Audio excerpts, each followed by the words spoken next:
Welcome back to the GDQ Hotfix, and welcome especially to all of you to the inaugural episode of Crosshair, the GDQ Hotfix show that features runs with bullets.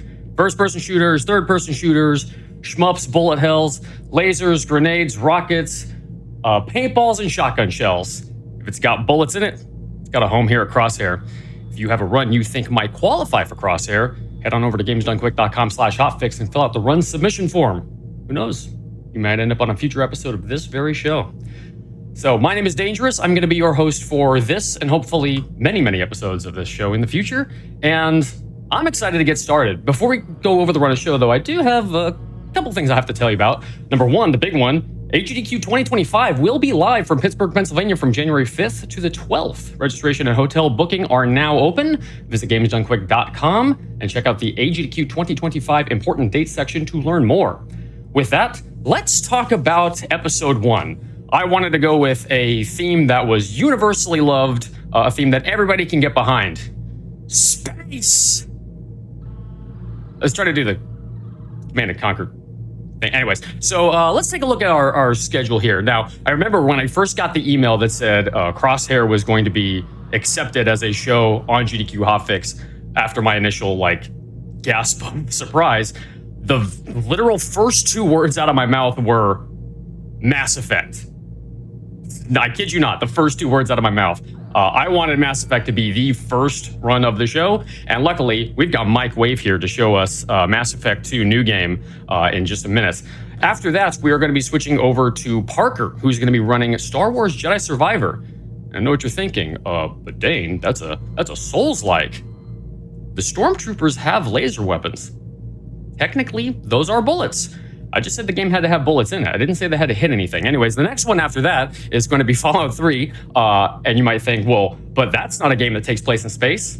The Mothership Zeta DLC takes place entirely in space. And Elongated Musket Gun is going to be here to show us that one. And then we're going to round out today's show with one of my favorite games from last year. I don't care what the haters say. I love this game. Starfield is going to be rounding out the show tonight. And not just Starfield, but the Shattered Space DLC. Teufel is going to be here to show us that one.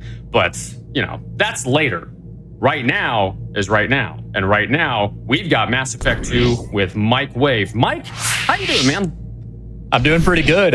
Thank you for inviting me to this. It's a great honor to be the inaugural run of this program with one of my favorite games of all time, one of my favorite speedruns. And yeah, really excited. Awesome. All right, so I have you here.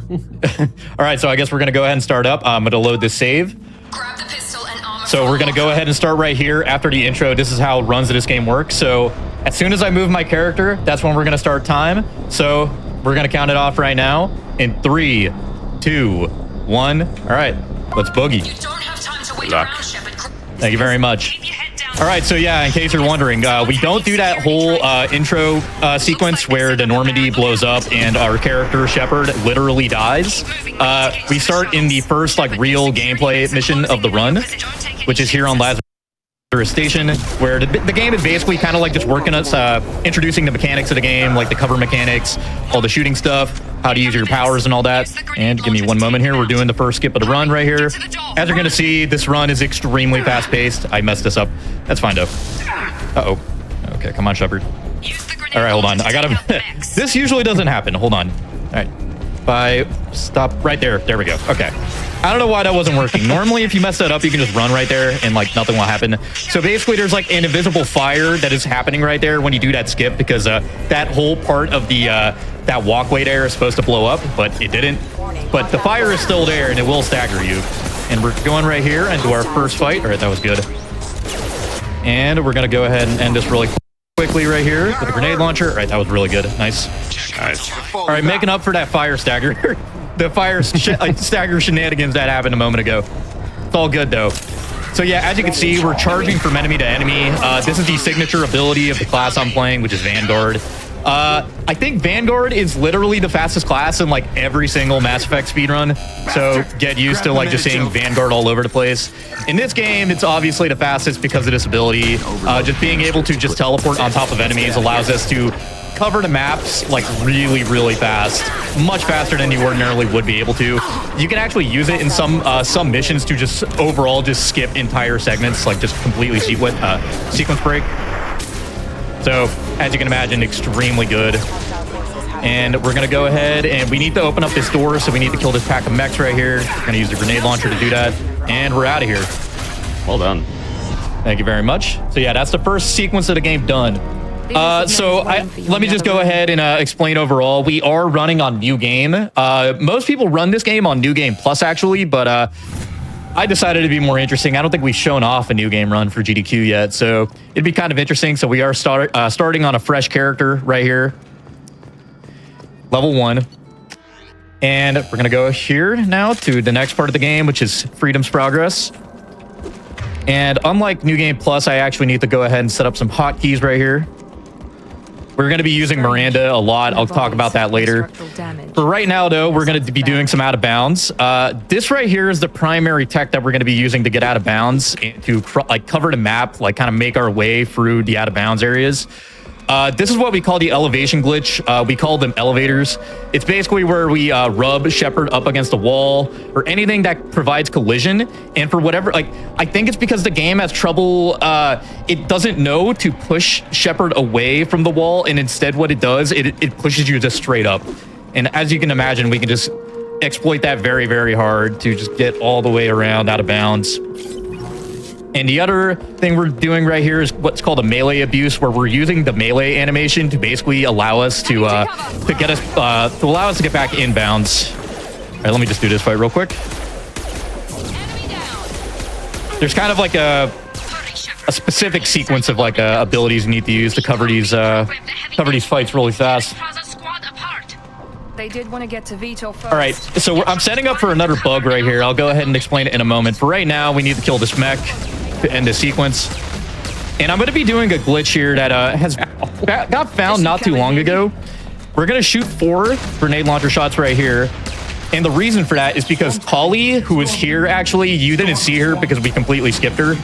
She's around that corner, and I don't know why. She's the only NPC this happens to, but if you shoot enough grenade launcher rounds at her, she for some reason enters a ragdoll state, and she doesn't enter into that cutscene. She's supposed to be in that cutscene, and the game just does not detect Holly anywhere because she's just in a ragdoll state, and we are just allowed to skip like half the cutscene basically. So that's very nice. It saves around 10 seconds actually. It was a pretty big find when one of the people in our community found that.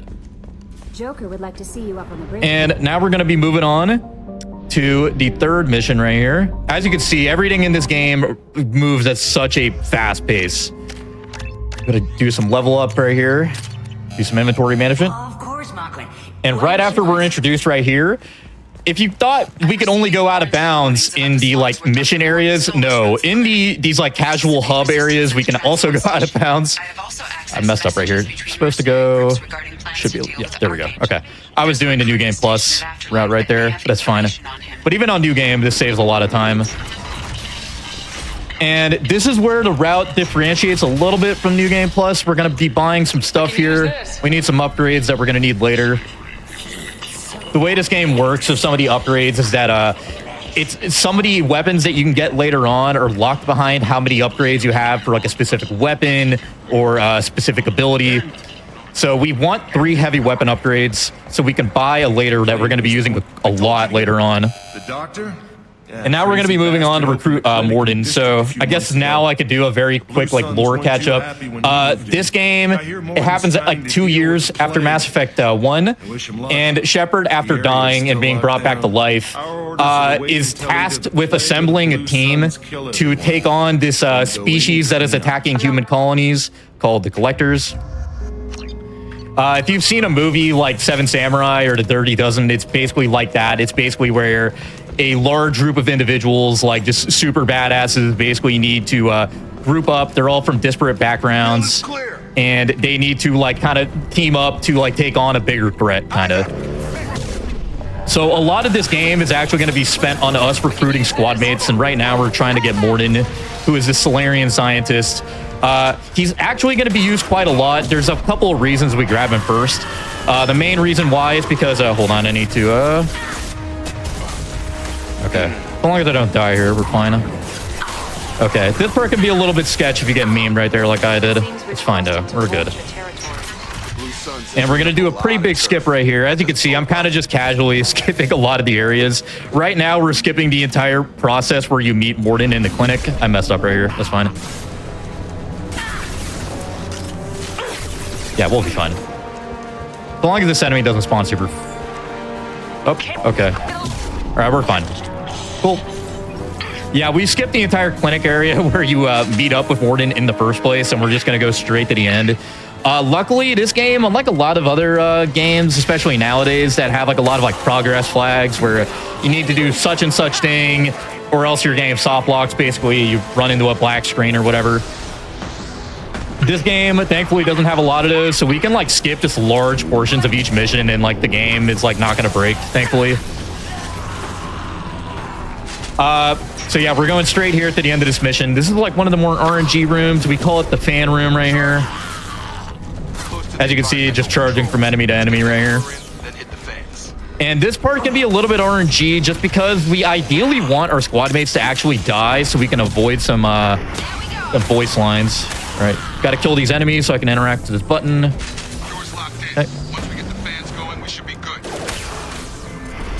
And I'm going to be doing this all in a pretty specific order right here, just so I can get through the room as fast as possible. I'm going to be doing this side first, just because if I time this correctly, I'll wait a little bit here for my cooldown. I'm going to press this button. And if I did this right, I should be able to charge an enemy who's going to be popping up right here. Nice. Okay. Saves a lot of running. Nice. Kill some enemies right here.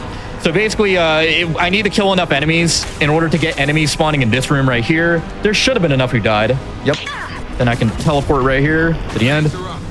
Unfortunately, Jacob didn't die. The best RNG right there is Jacob dies, so he doesn't even say that voice line, and you save like around 3 or 4 seconds. But yeah, we got Morden now. And we're back on the Normandy. Every time you get a new squad mate, you're just teleported back to the Normandy, and you need to do like this very brief, like post-mission brief. Going to need a lab. There's a fully equipped lab. And as I was saying earlier, with Morden on board, now we unlock the lab, which allows us to upgrade our weapons. There's going to be 2 that we're going to be doing right here for our assault rifle, because we're going to be using the assault rifle a lot later on. And also the heavy weapon upgrade, which we're going to need for our a heavy weapon coming up later. I'll talk about it when we get to it. But we're going to be doing this really fast. Should be noted that the menus, we are playing on the original release version. I should clarify that, by the way. We are not playing Legendary Edition, in case anyone in chat was asking about that. We played the original version just because it has a lot more glitches in it, which make the game a lot faster, actually. And more fun to run, I would say. Yeah, someone did ask about that earlier. Yeah. I mean, a lot of people get confused because, I mean, this is the original, like, 2010 version of the game. And, I mean, it still looks really good. So I think a lot of people, a lot of people just go like, oh man, the game looks amazing still. It's probably the remaster. No, this is the version of the game that came out back in 2010. But yeah, I will say, if you are playing this game casually, I definitely do recommend playing Legendary Edition over it. The Legendary Edition, it just is a lot better for a casual experience for sure. Like everything just works a lot cleaner. The menus are a lot cleaner. And right here, we're talking to Arya. I need to do some manual dialogue skipping right there. So this is another thing I should probably talk about. If you're wondering how I'm getting through all these dialogues, like all this dialogue so fast, it's because I'm using a G502, which is a Logitech mouse where you can unlock the scroll wheel, and I have skipping dialogue bound to my mouse wheel. So I just unlock my mouse wheel, and I basically just play the entire game with my scroll wheel going. So I just like immediately skip past all the dialogue. Nice. I will say though, we do allow, this is a more recent thing. We do allow people now to just use macros. So the game is not pay to win. Like, you know, in case you don't own one of these mice, you can just go ahead and just like hold down a button to skip all your dialogue.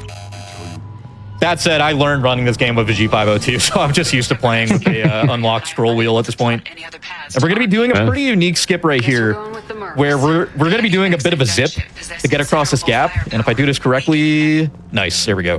Whoa. So, yeah, that's a bit one of the wonkier skips right there. And also we're going to be doing another skip right here to just go straight into this mission instead of talking to the lieutenant over here. There we go. Wow. And we're going straight into the action. And I'm going to be doing a specific setup right here in order to get this enemy up here spawning really fast. Nice. Doing some menuing right here while I'm teleporting. Nice.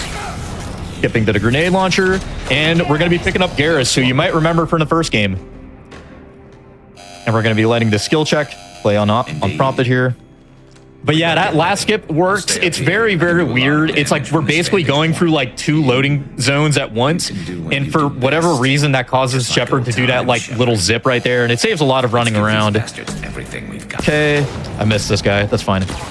Pretty good overall. Going now. So this mission is pretty unique also.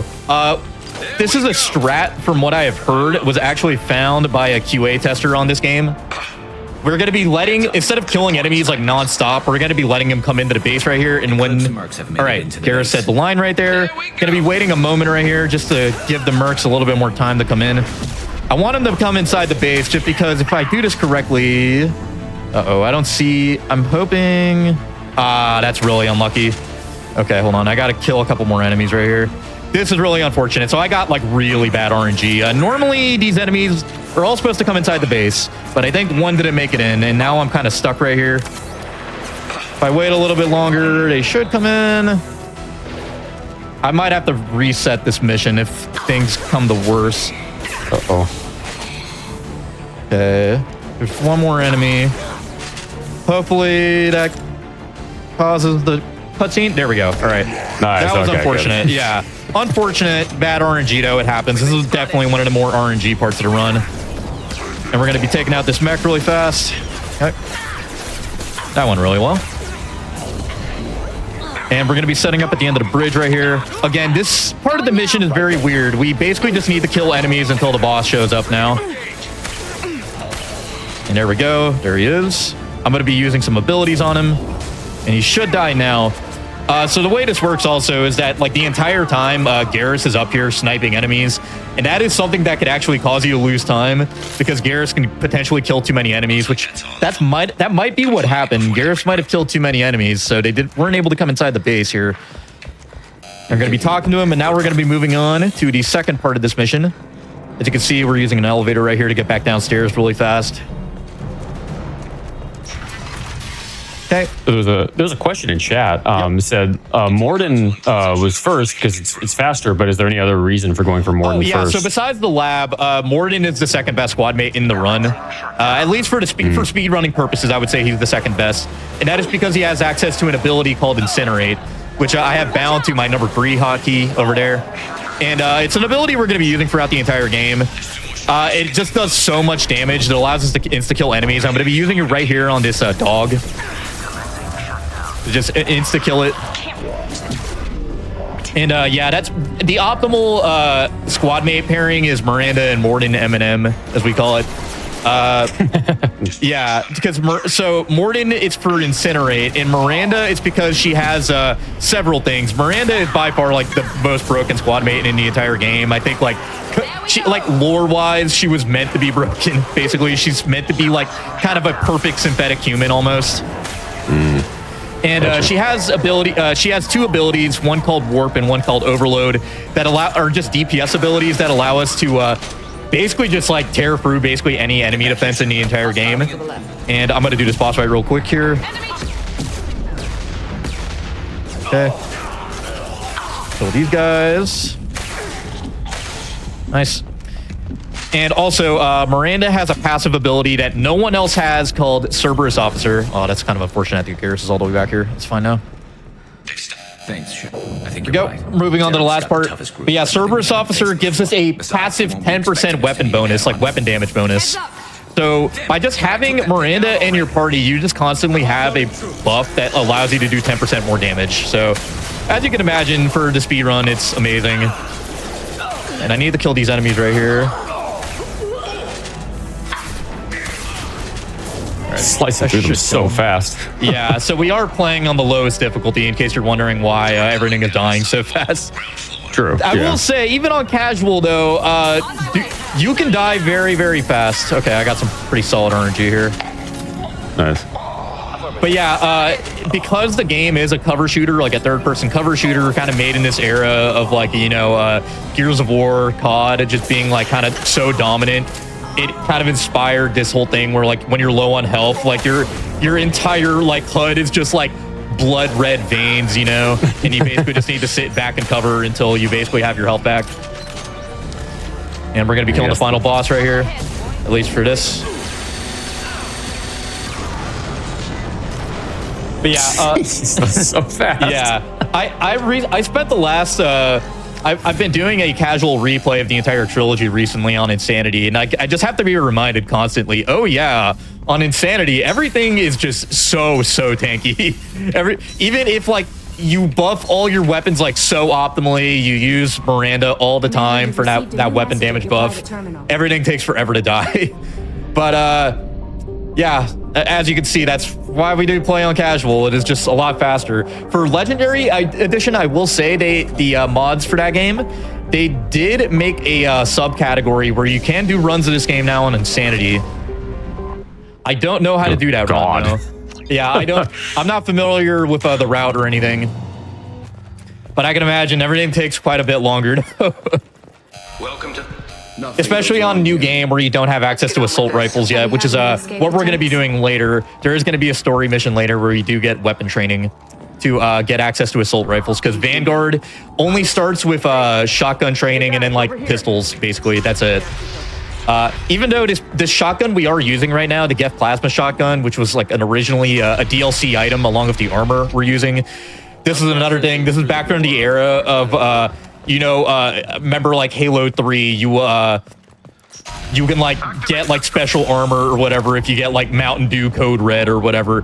This game had a similar thing with Dr. Pepper where where you got, I think it was the Recon Hood, which is like the best helmet in the entire game because it just gives you a flat 5% weapon damage buff.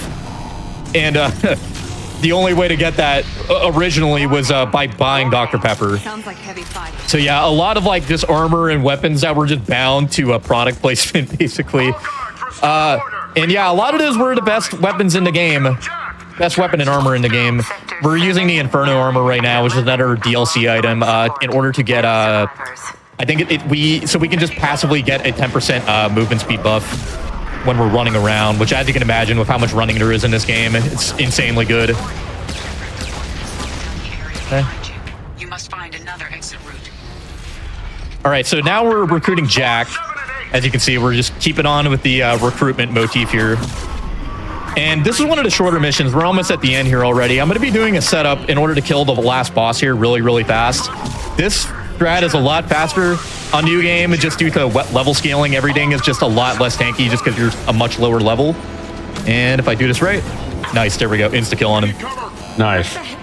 Hold on. Yeah, yep. We just use the grenade launcher. We fire one shot at him and then just like hit him with, because of the way the cooldowns and stuff work in this game, you can actually use Shepard's cooldown and both your squad mates to just like nuke an enemy from orbit, basically. As you can see right there, we have Reeve, which is our bonus power.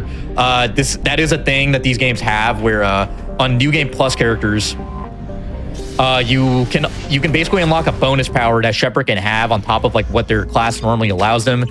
For our Shepard, for the purposes of this run, we use Reeve, which is by far the best bonus power in the entire game. You get it from Samara, and it basically does damage to everything. And on top of doing damage to everything, if you use Reeve on an unarmored enemy, it'll just steal their HP and give it back to you. And basically, you just have iframes for like, I think like 5 or 6 seconds or something. It's crazy long. Oh, wow. Yeah. And we're going to actually abuse that later to do a pretty big skip that saves us like 15, 20 seconds. But yeah, nice. It's just useful throughout the entire run just because we're killing everything so fast then. All right, just doing a little bit of a safety strat there. That is a strat that we're going to be doing a lot. Basically, if you hold down the tack menu, which pauses the game, so it's kind of like a common BioWare thing where they have a tack menu, you can pause the game to kind of like plan out where your squad mates and stuff are going.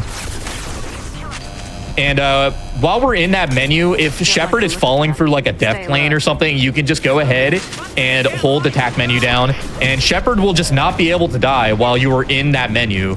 And gonna be pretty useful for a skip we're doing later on.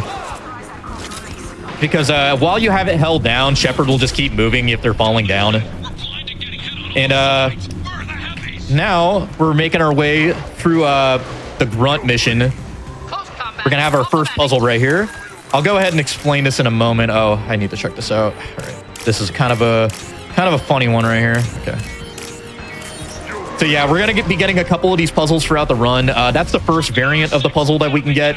As if you're familiar with Mass Effect, ME1 and 2 both have like kind of a staple mini game that you do throughout the entire game to get access to doors and like chests and stuff that have items. A lot of people just skip those if you're playing on PC now because there's like so many mods that like just remove them basically. But we do have to do those as part of the run. In that first variant, the node puzzle is the one that's more common, but thankfully while it is random, you can kind of figure out where the nodes go just by doing enough of them. Even though, like, again, the solutions are random, you can get good at it and are able to do it pretty fast once you nail it down a little bit. And we're going to be seeing the other variant coming up in a little bit here. Right now, this mission overall, I have to be kind of careful. This entire like map, for whatever reason, is extremely buggy in terms of your charge. Like the game will just not let you charge some enemies. So while I might not have called attention to it, I have been doing some specific setups in order to charge enemies without getting stuck. Right here, we're moving to the end of the mission. Talking to Okir right here. And we're going to go out to fight the boss right here. As you can imagine, it's going to be another heavy mech. So we're going to be using the grenade launcher again. The grenade launcher is probably like one of the better like heavy weapons that you start out with. So it's very nice that we like straight up like don't have to change into it. And should I? Nice. That mech can be a little bit trolly sometimes. For some reason, the game will just like not register your hits sometimes while you shoot at it. But thankfully, the game was pretty nice to us. And talk to the terminal right here, and we're out of here. And now we got Grunt, so I think we are at 1, 2, 3, 4, 5 squad mates now, I think. No, it's probably more, I think. I don't remember, I can't count. But we need 8 squad members to initiate the final mission of the game. And after we grab Grunt, so after you do those first 4 recruitment missions, the elusive man, who is our main contact, basically, the person who brought Shepard back to life and also the villain of Mass Effect 3, he tasks us with going to a human colony that is under attack called Horizon. Shepard, and this is like, if you've played the game casually, you know Horizon is like probably like, it's like definitely one of the tougher missions casually. This is the first encounter you have with the collectors, who are like, again, the main enemy class that you fight in the game. I gotta go see the professor. Like they're the main antagonists, and it's quite a difficulty spike. They're pretty tough. You're also introduced to Harbinger, who a lot of people probably know for the line. Yep, let me make sure I do my level ups here correctly. There we go. Okay. But yeah, Harbinger is one of it's basically the main antagonist of the game. And they can take possession of any like random collector and just turn it into a walking boss. Basically, they're very, very strong. So we got to be quite careful, even on new game on the lowest difficulty. But you got to be pretty careful with Harbinger. He can kill us really, really fast. But yeah, even though this might be a pretty tough mission casually, thankfully in the run, because it is an outdoor level and there's a lot of walls, as you can imagine, we're going to be doing a lot of out of bounds here. So we're going to go straight here, and we're going to go ahead and just skip a huge chunk right over here. We're going to be going straight to the midway point for this one skip right here. Do a couple more right here. And this is also like one of the more advanced skips, I would say, right here. I'm actually going to make a safety save for it. I'm going to pull my shotgun back out. Going to run to the end right here. And this is where a big skip is going to come into play. Made my save. Whip back into the pistol right here. Okay. I'm going to be meleeing right here into the I messed up. That's a good thing I made that save. Oh, okay. I actually need to restart the mission. Wow. I didn't know that could happen right there. Wow. Interesting. Okay. That's pretty unfortunate. So that's never happened before? Yeah, you could say the magic words. That's the thing on the first run of the show. I'll be honest, that one's kind of on me. I should probably have known about that. Morden, But sure these yeah. upgrades will protect us from So what I'm trying to do right there is I'm trying to do a melee while Shepard is falling through the void. And I'm trying to basically melee my way back into a load zone that'll bring back this huge wall that's supposed to be there back into, like, it'll stream it back into the game while Shepard is falling, and that'll cause Shepard to get boosted back up Collector ship disrupting communications. and allow us to basically go all the way to the last room of the mission where we do the big final fight. But as you can imagine, if you mess it up just a little bit with your timing or your angle or anything like that, then Shepard kind of just keeps falling into the abyss, which very bad. We don't want that to happen. So luckily it doesn't take us that long though to get back into it here. All right, for safety, I'm just going to make the save right here. If I make the save right there, then the game should be able to load everything back into place if I have to load real quick. All right.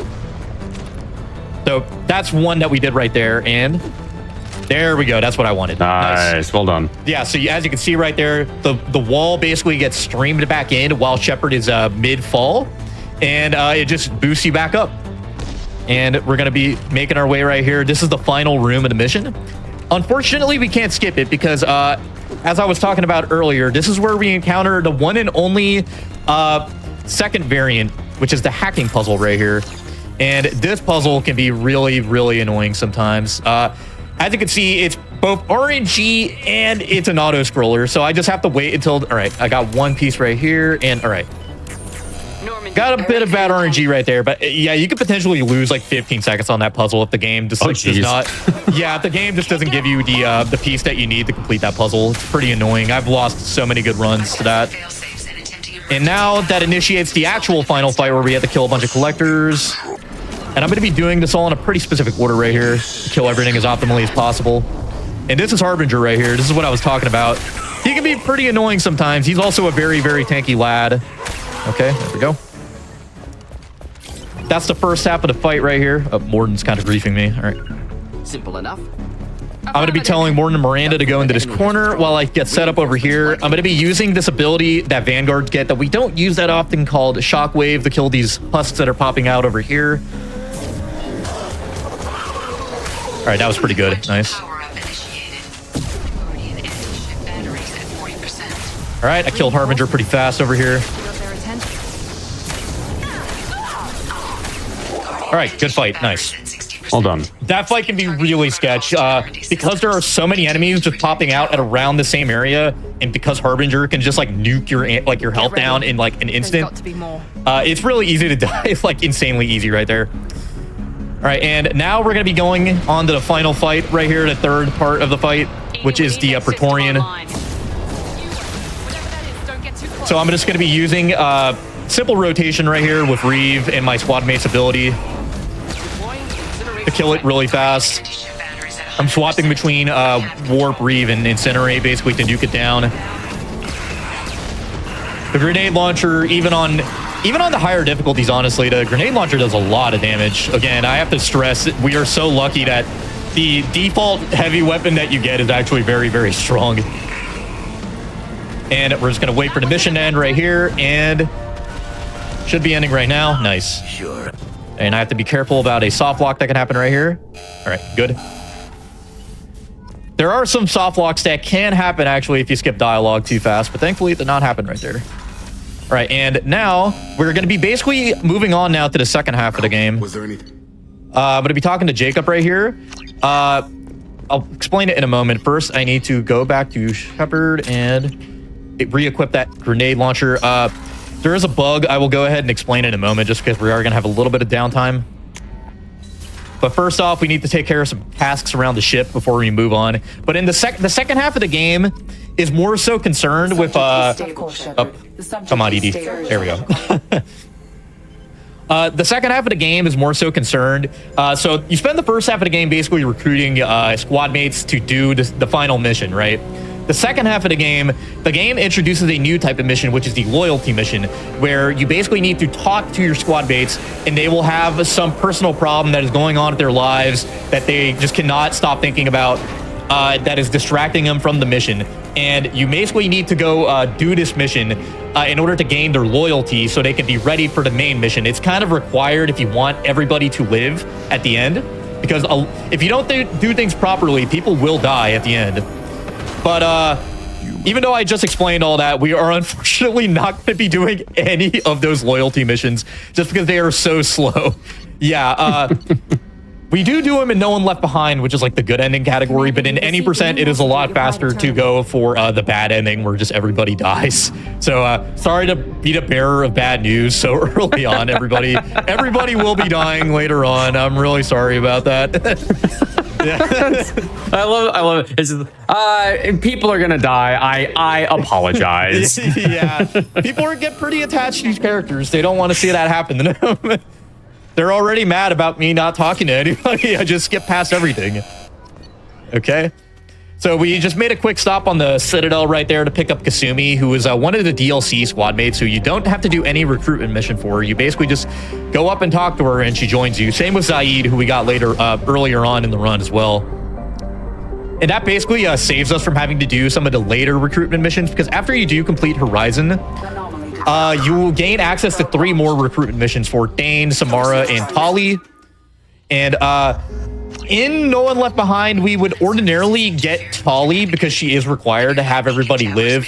But for any percent purposes, it's a lot faster to just go get Kasumi, who replaces Tali.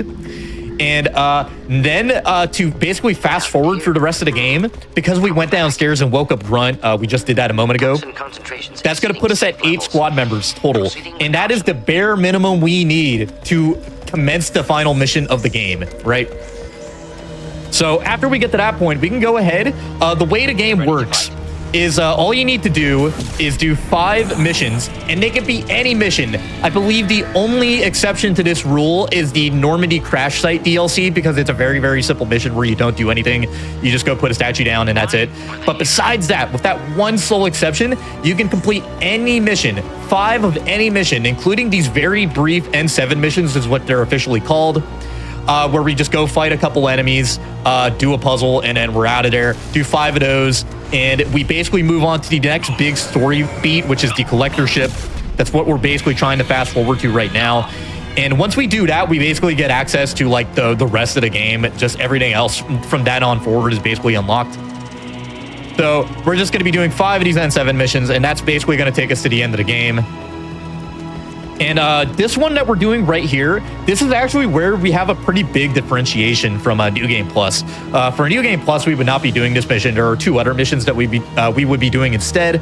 We're going to be doing this one, and doing this mission right here, it's going to end on this puzzle at the end. It's going to unlock another N7 mission called the Blood Pack Base, where we need to go blow up the Blood Pack Base. I'll get to that in a moment. But by doing these 2 missions, we're going to have access on the Normandy terminal to a heavy weapon upgrade, which we're going to need. I was talking about that earlier. We got 1 heavy weapon upgrade on Freedom's Progress, 2nd mission of the game. We picked up the 2nd one from a shop on Omega right before we got Morden, and we're getting this 3rd one now. And that is going to give us access to the best heavy weapon in the entire game, which is the M920 Kane, which if you played like this game or Mass Effect 3, you will be familiar. It is an incredibly strong weapon. First, I need to kill these guys real quick. These guys can grief you if you don't kill them. All right. And do a... Up. Where'd you come from? All right. Normally, that guy is not there. Okay.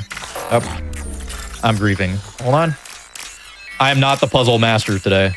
All right. There we go. Got it. Nice. Those puzzles can be a little bit annoying right there. All right. So we did that one right there. And yeah, so to resume my explanation, the M920 Kane, it's basically a portable nuke launcher.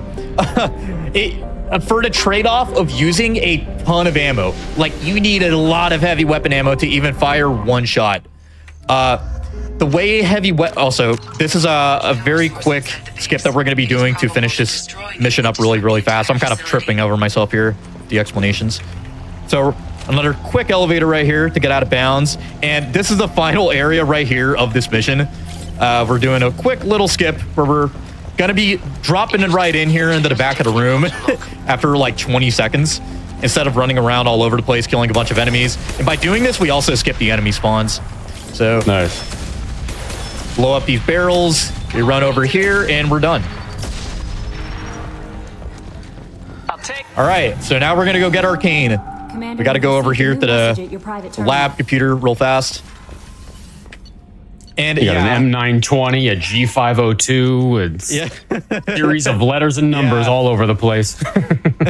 We're just missing that you know, that graphics card cover art, you know the one. Yeah. It's like such a familiar art style at this point. But yeah, once we get Arcane, we're basically going to be using that for the rest of the run.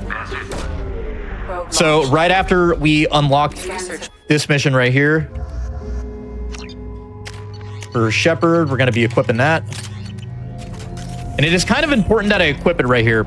So there is a bug that I'm utilizing right now called the, I call it personally the heavy weapon bug. I'm not the one who found it, but I am the first person who started implementing it into runs.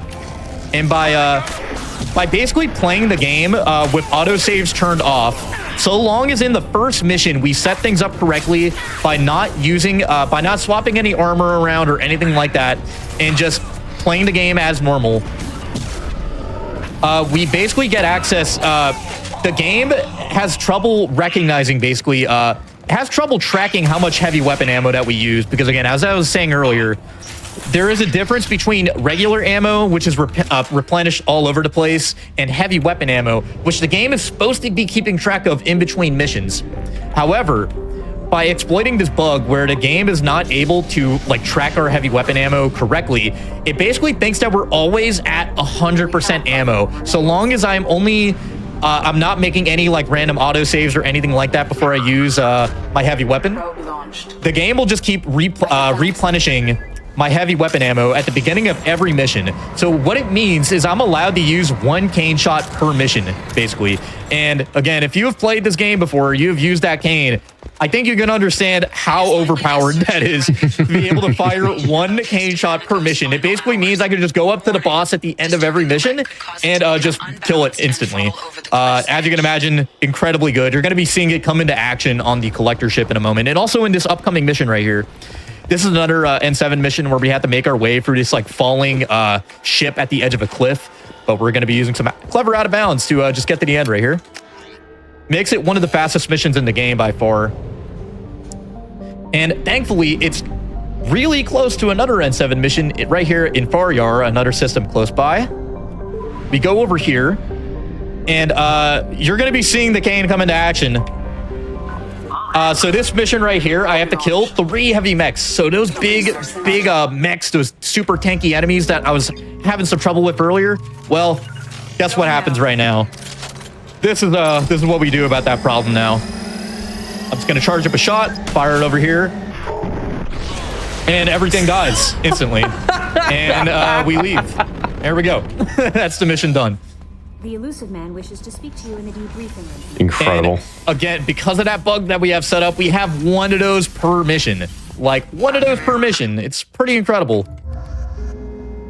And now that we have finished our 5 missions, the collector man calls us up and goes, hey, there's a collector ship that is mysteriously vacant, like floating through space. Why don't you go investigate it? Okay.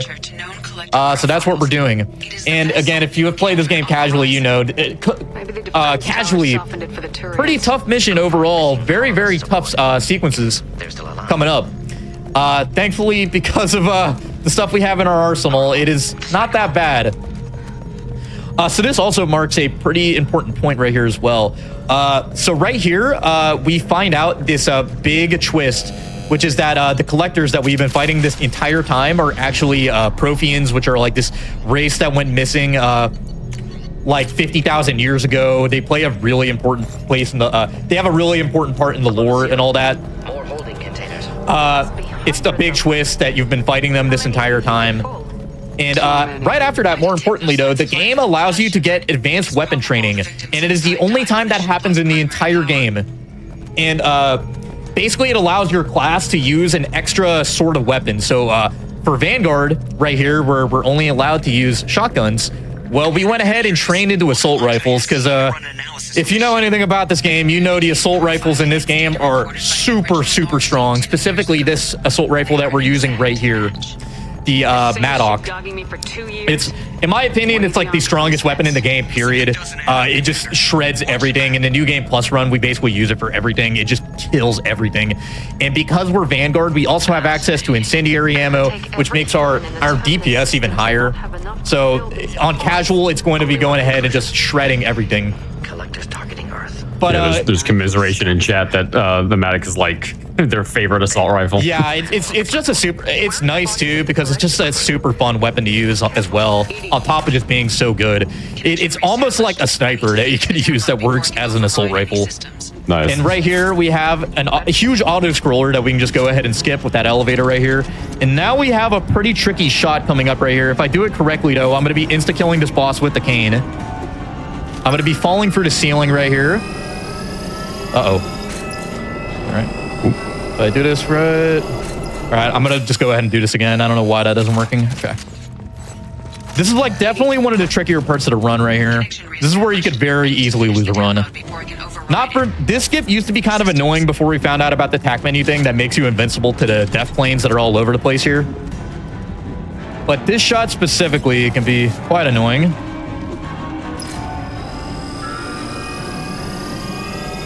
There we go. That should work. Nice. So, yeah, and that should insta-kill the boss. It's unfortunate that I wasn't able to get the kill, though, on these collectors, though. That's fine. I'm going to have to be a little bit careful in this upcoming segment, but that's about it.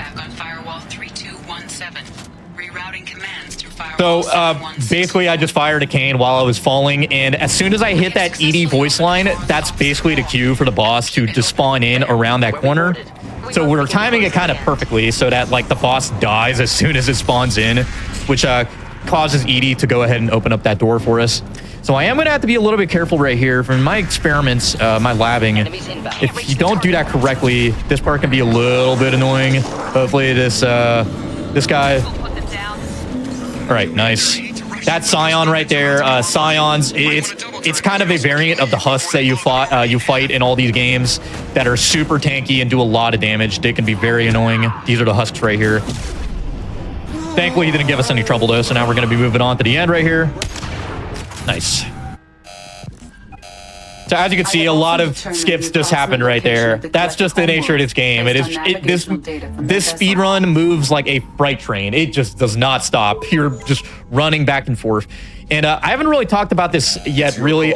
We are using a mod for this game. It is like a mod made by the community that allows us to skip a lot of the unskippable conversations that are in the game that just make everything a little bit faster. Oh, my dog is yapping. Sorry about that. My dogs love yapping.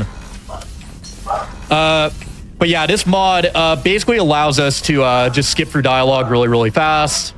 It also removes a lot of the FMVs that are in the game, like the pre-rendered cutscenes. And the reason we do that is because of the way the timer that we use in the community works. Just due to I think some of the way the addresses work, the timer pauses a lot on those FMVs. So we do ideally want those to not be playing, so we can't really abuse the timer in that way. But it does cause moments like this. So even though we are removing those FMVs, the game cannot move forward, actually. So we're just not seeing the FMVs, and we're just seeing the characters in place on the map as those FMVs are supposed to be playing.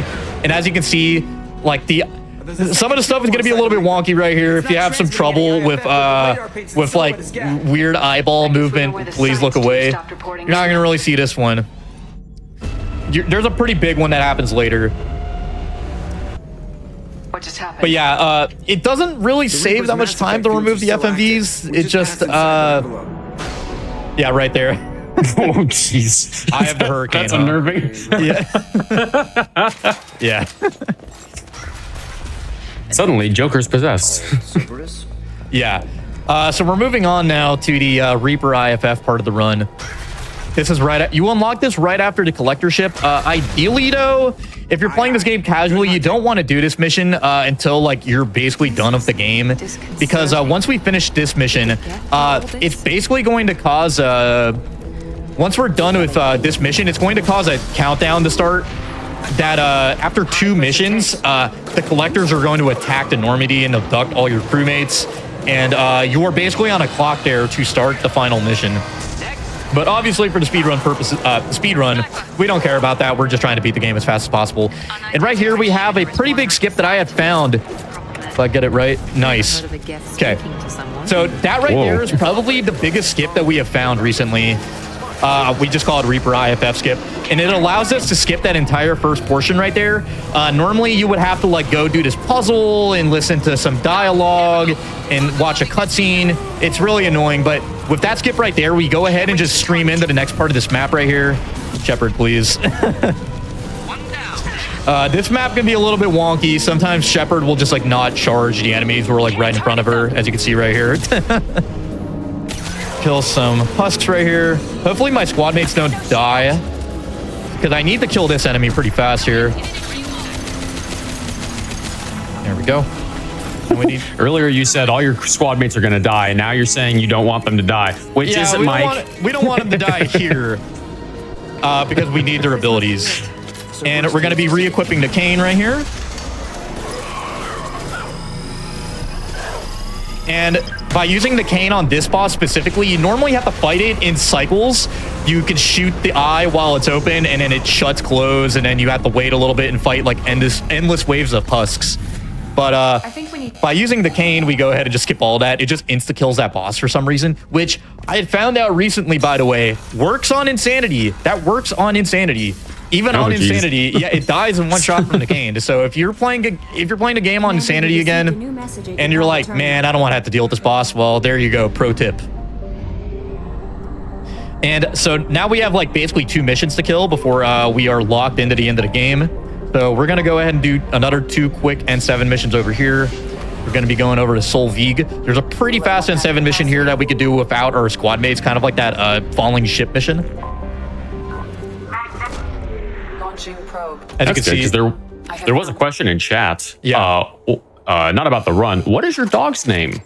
My little one is called Hope, and the other one is named Riley. Yeah, we adopted both of them. And yeah, they're both COVID puppies. They've been around, 4 years old now. Oh, wow, nice. Yeah, they both are big yappers, though. As you can imagine when you have 2 dogs. Right. Yeah. There's A. There we go. Oop, there you go. Nice. Yep. So yeah, just a little bit of a skip right there, so we don't have to do that first puzzle. I messed that up. That's fine, though. So by just doing this puzzle right here real fast, we unlock this puzzle and just another node puzzle, basically.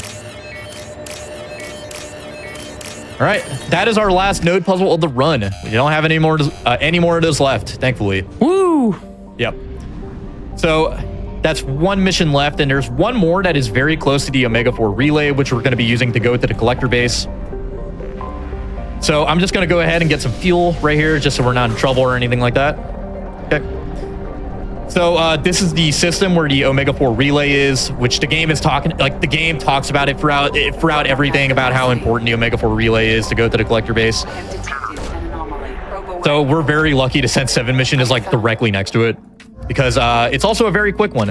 And we're going to be doing our final level up right here. We're going to be going ahead and getting, we got incendiary ammo before. That was the only other thing we maxed out in order to get like max out our DPS essentially. And, oh, nice. That was very fast. Good. Oh, wow. Nice. Yeah. A very quick, like a skip you can do in this version of the game. And we're going to be just going ahead and just running straight to the end here. Again, what I'm talking about with like how there are no progress flags, essentially, so you could just go to the end right here. And so long as you just interact with it, the game allows you to finish up the mission. All right. And that's our second mission done. So now we're going to be heading over to the Omega 4 relay. And as soon as we touch it, we're going to be getting this notification about how Edie, which is the ship AI, has finished installing the Reaper IFF, which is the thing we did that last story mission for in order to make our way to the collector base.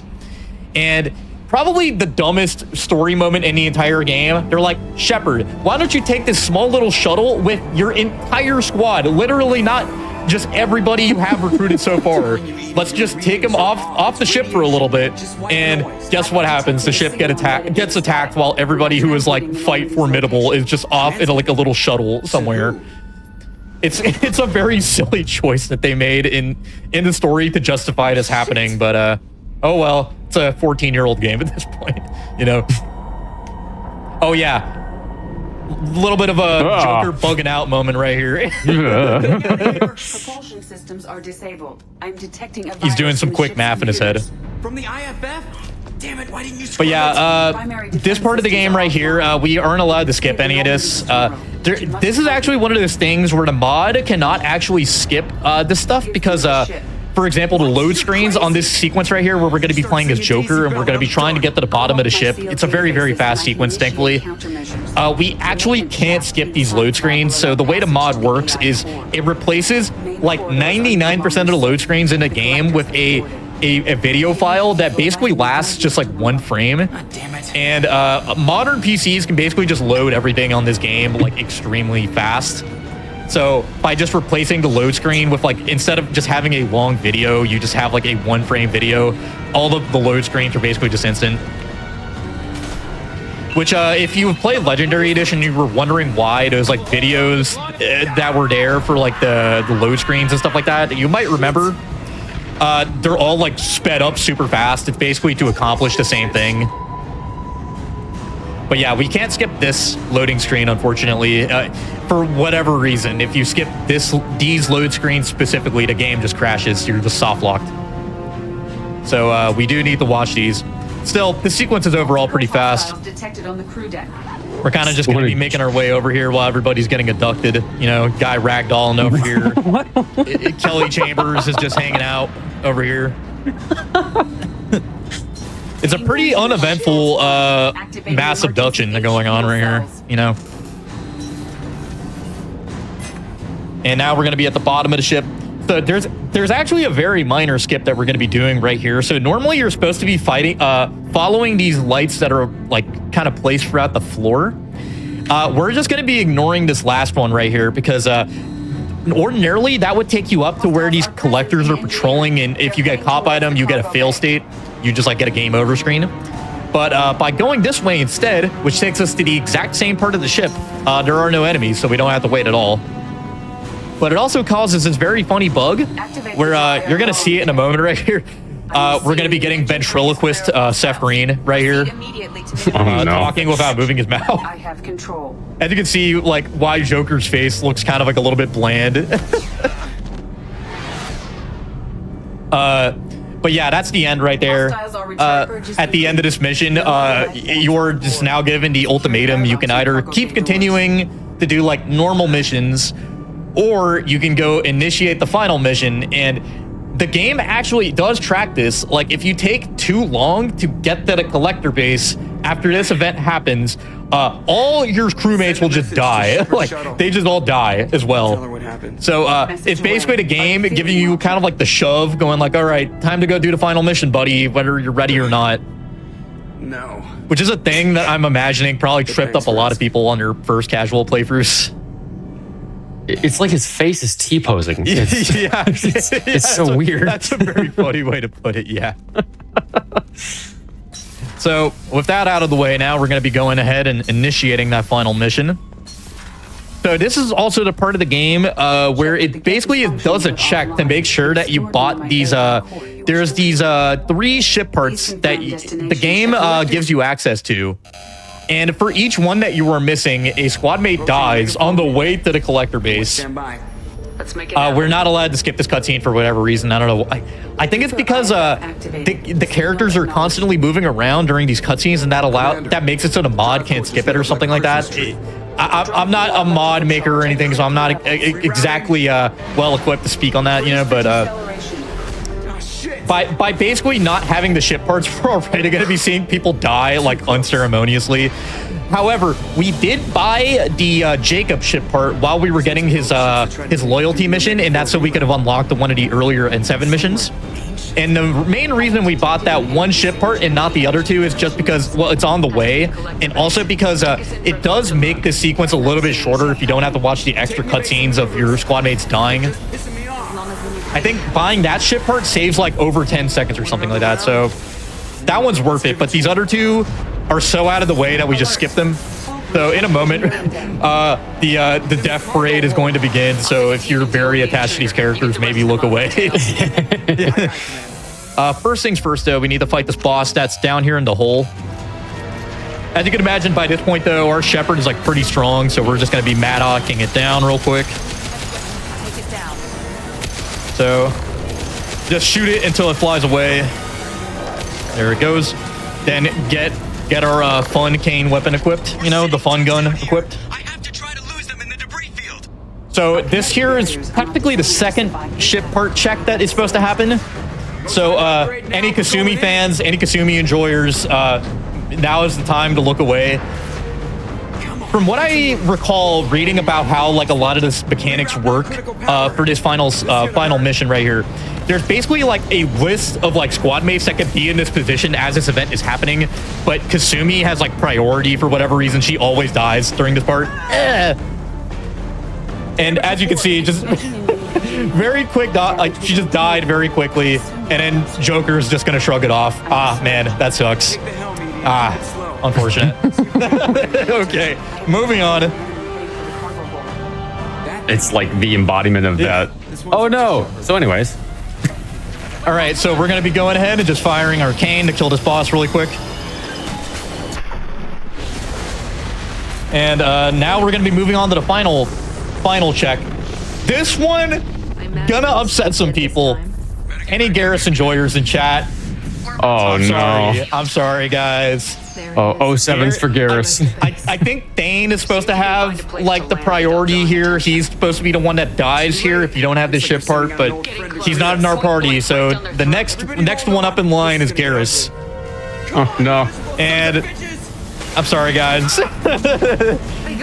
He gets bisected by an iron pillar, like a steel pillar, basically. He was a leaf in the wind. Yeah. Oh man, sorry about that. Joker, you okay? I'm sorry, guys. It's optimal though. It's fast. I'm sorry. I'm trying to beat the game fast. Save the frames. Kill the teammates. Yeah. I knew this was likely a one-way trip. I'll do whatever it takes to stop the collectors, but I plan. So now we're actually at the collector base, and before each phase of the mission, we basically have to assign roles to our squad mates, and this also determines the outcome of like teammates dying. However, people who are familiar with this game have probably noticed, hey, you didn't do any loyalty missions, so it's not going to matter. And you're right, everyone's going to die anyways.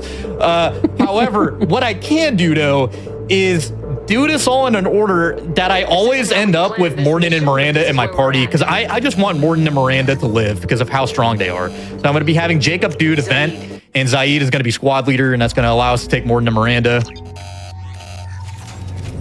So yeah, say your goodbyes, everyone, to our boy Jacob. He's going to be doing some funny noises while he's in the vent, by the way. Oh yeah. Safety thing I need to do right here. I'm going to go ahead and turn autosaves back on. So I don't really need to worry that much about the maintaining the autosave bug for Arcane anymore, just because the game likes to replenish your ammo a lot during this part of the game. So it's not really going to be required anymore. So I'd go ahead and do that for safety, and also for the final boss later. I'll go ahead and explain it when I get there. So the game wants us to press these buttons right here to help our tech guy navigate the vent. However, we're just going to be skipping all that. Not because we want to see Jacob suffer or anything. It's just because you actually don't need to press them at all. If you don't open these like shafts right here, you get that special instant danger at the bottom right bar showing up. And if it reaches the bottom, then the person in the vent dies, of course.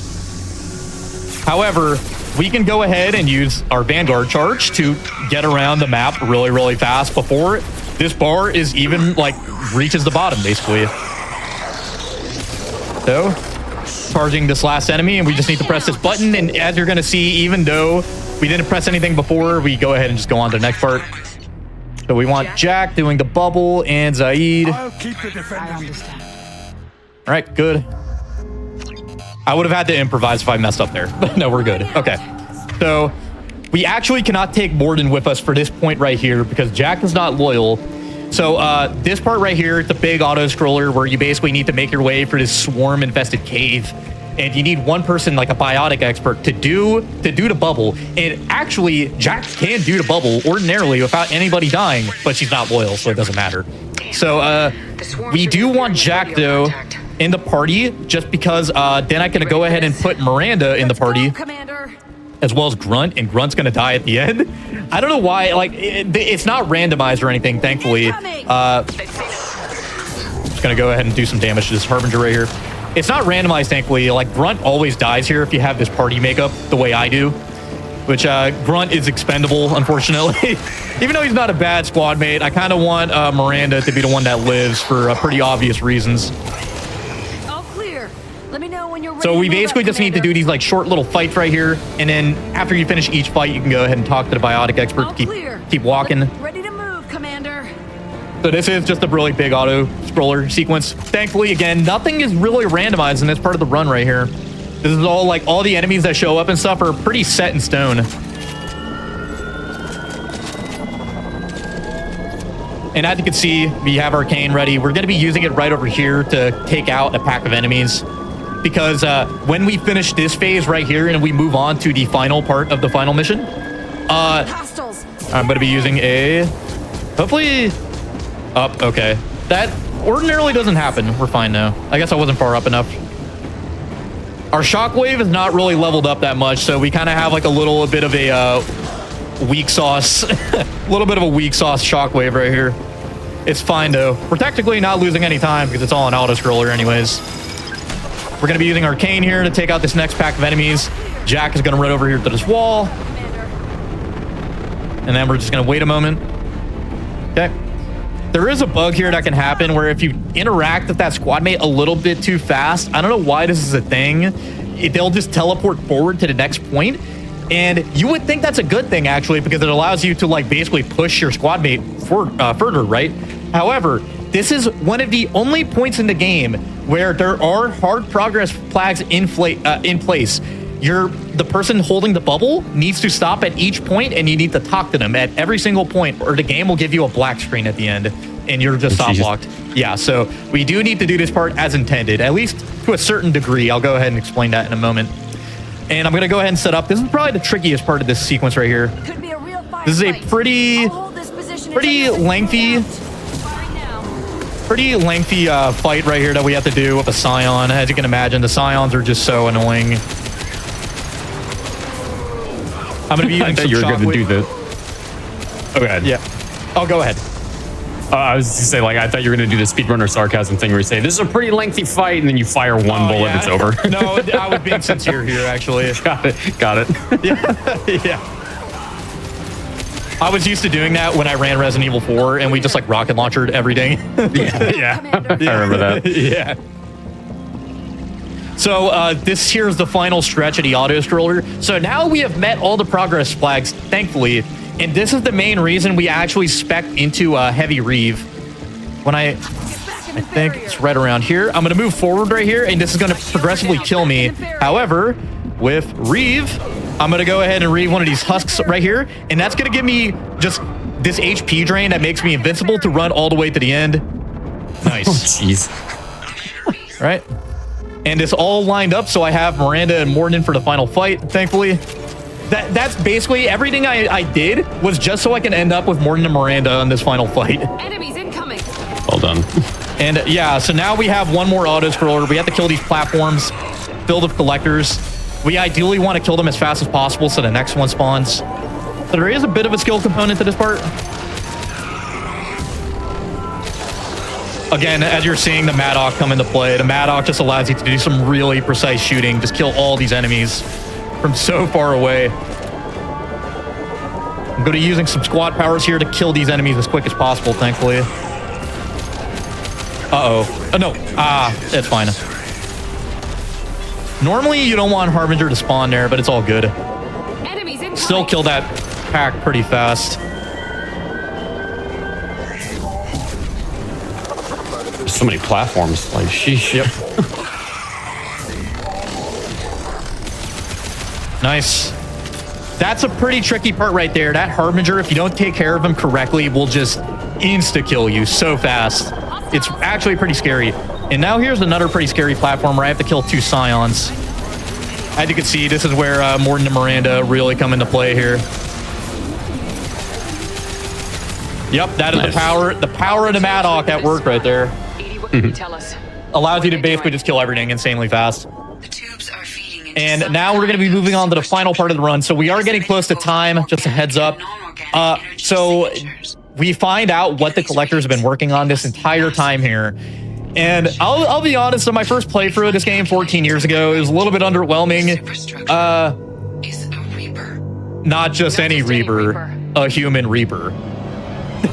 And it just looks like a T-800 from Terminator. It does. Like I was really big one. literally about to say that. When I was playing this game at I was 17 years old playing this game, and I'm like, that's just a Terminator when I first played it.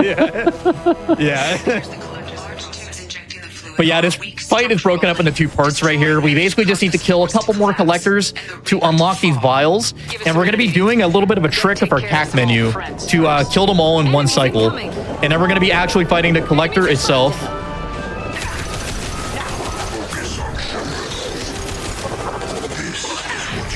Uh-oh, I might have messed up here. Oh, nope, we're good. Okay, cool. Hold on. A little bit unoptimal, but we're safe. That Harbinger, again, Harbinger is so scary. He can just kill you so fast. There we go. By using the attack menu and the ability to basically just use our squad members' powers all at the same time. We go ahead and just kill all those at once. And time is going to be coming up here right now. In just a moment here, I'm going to be firing a cane shot with a Reeve, and that's going to kill the Reaper. And oh, it's because I know what I did. All right, hold on. Not time yet. I'm sorry. I messed up. I know what I did wrong. And now it's going to be time. And there we go. GG's. That was my mistake. Done.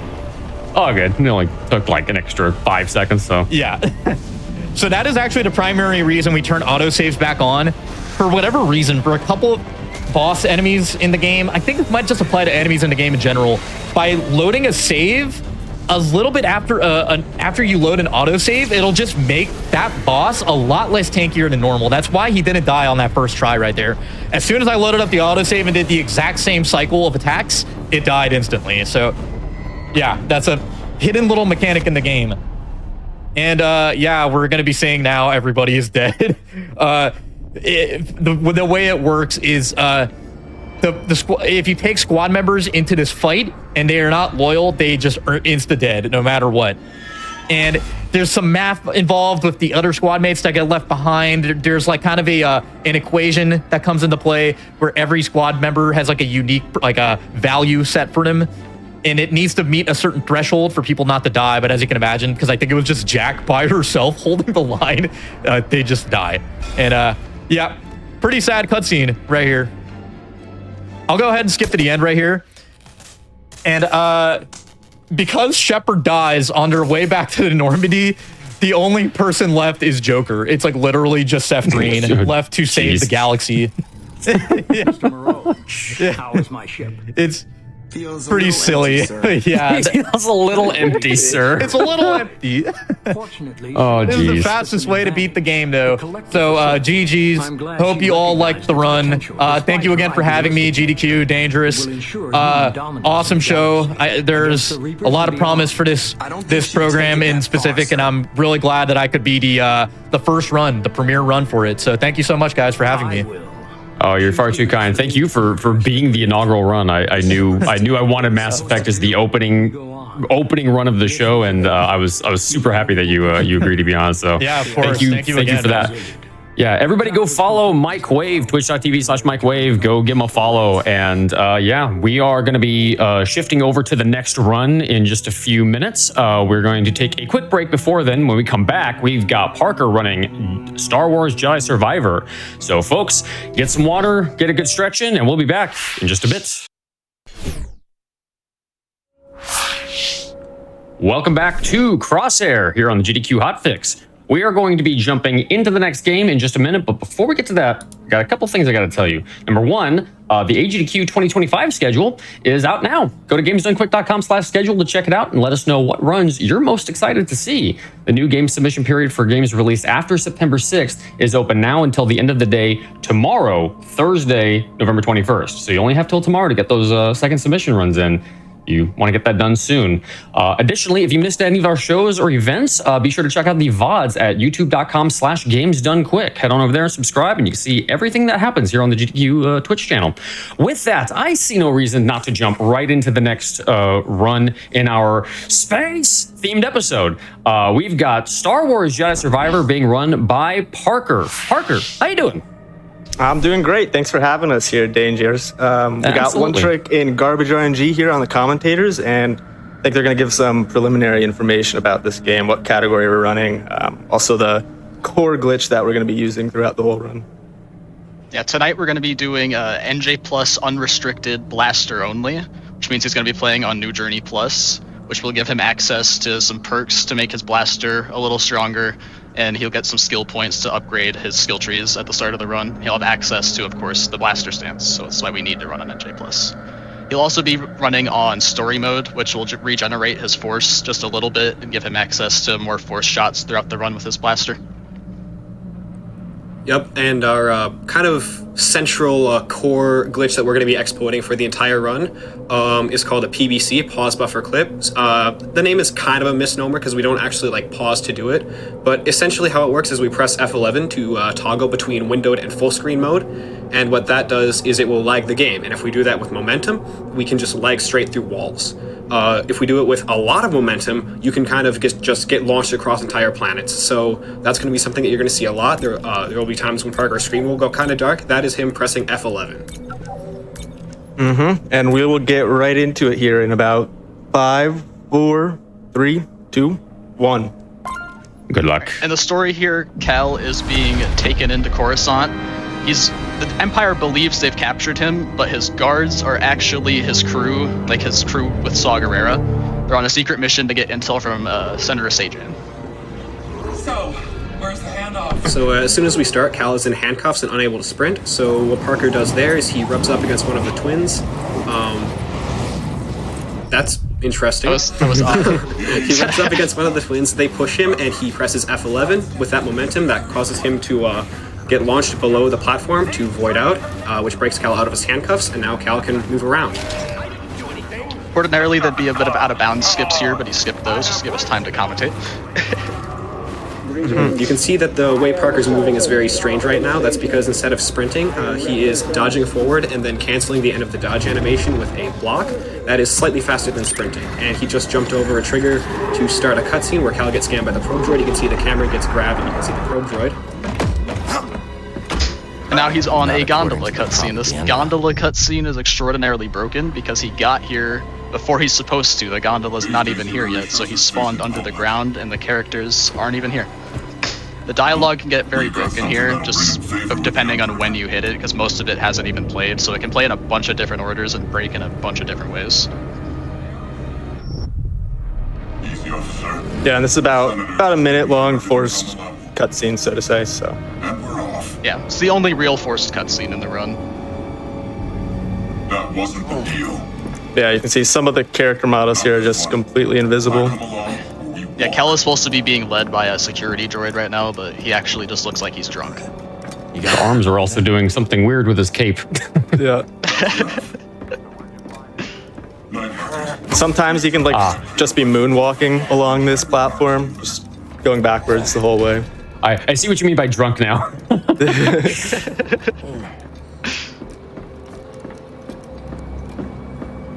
Coming into this combat up here, Parker's gonna do one forced lightsaber swing, and the rest of the combat he's gonna be using only force. He's gonna be throwing shields at the enemies, because on NJ Plus you're forced to have Warrior on, and it spawns these enemies with shields. Most of them are one shot, aside from one commander and one purge trooper, which he'll push on. Dead or alive, just get it! That all you got, Senator? Come on out. We'll talk. Kill the assassin! Sometimes they bug out, like NJ Plus can be annoying.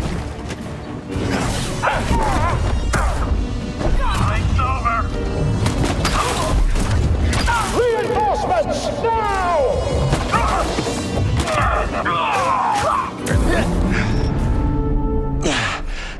We gotta get to that yacht. Here, Parker's doing a little tutorial climb. He's gonna break out of it here in a second, though. It's not your fault. Ordinarily, when you skip the climb the way Parker's about to, the game does not reset your last rounded position, meaning if we void out at any time, we would respawn back at the start of the climb. However, Parker's doing a short little backtrack here to this area to hit a trigger that will cause the game to now recognize he has indeed finished the climb, so it will track his last grounded position. That's going to be very handy because this trick that he's about to do has a tendency to be a little inconsistent, and he would have to get it first try if he didn't go back and hit the flag there. This trick that he's doing is kind of the textbook example of a PBL or pause buffer launch. By doing a couple animations against a grate, Cal will get pushed back with a ton of momentum, and if we press F11 during that pushback, we can break out of that and travel across entire planets. They have been known to be very inconsistent, like people have run macros with the exact same timing, and the macros just kind of stop working after a while. So a lot of it is just kind of like getting the individual feel. Each launch of the game is slightly different in regards to timing. And it looks like Parker just got this one. Very nice. He's aiming for a specific spot on this roof. That's going to put him in an elevator shaft. When the game freezes, he hit a load trigger, so this elevator has loaded, and that is a successful PBL. Well done.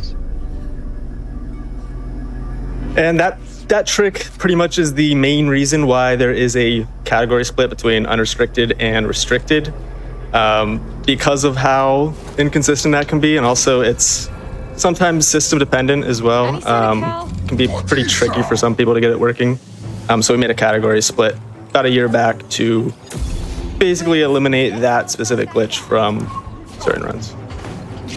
What you just saw there was our first sequence break of the run.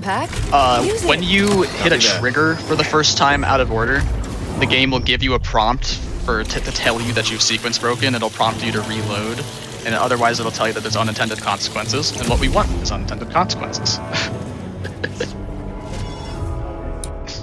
Here, Parker's going to stop at a med pad, equip some perks to increase his blaster damage and his force regeneration, and he's going to also buy some skill points that allow him to use force to shoot his blaster, as well as give him some more ammo and some shorter charge times. Yeah, and the main skill here is going to be quick draw, which basically lets us do some shots with the blaster using force, which super handy on story mode because, as mentioned previously, it will regen on story mode. It's essentially the only thing that lets us kill the final boss with blaster. Without also parrying or... Yeah, you'd have to parry or do precision evades if you did it on a higher difficulty. Also grabbing Power of Friendship skill here basically just allows us to use a stim to regain our force if necessary. Hopefully we don't need it at all. But... This place is a ghost town. The path that Parker's on right now is kind of backtracking from the way that we went. He's going to clip through this wall here to get into an arena to fight a boss called K405. K405 is the invisible security droid that was dragging Cal at the start. We have to fight this boss in order to obtain grapple. We need grapple to hit exactly 2 grapple points and then never use it again. Normally in unrestricted we would actually skip this entirely because we can get around grapple, but it requires a different route that's very inconsistent and very prone to soft locking. So for the marathon, Parker has elected to go this route instead, which is only about a couple minutes slower. That guy really didn't like you. Don't think he was a fan. Aren't we all? And that was just coming out of this boss. That was just us grabbing the essential cable right there. So. Yep. Coming out of this boss arena, Parker's gonna do a little PVC into the corner just to save some time, and then he's gonna ride back across the zip line and do what we call yacht skip. Yacht skip involves PVCing into a wall and doing what we call PNFT, where you stack a dodge and a backflip on top of each other, and it prevents all fall damage.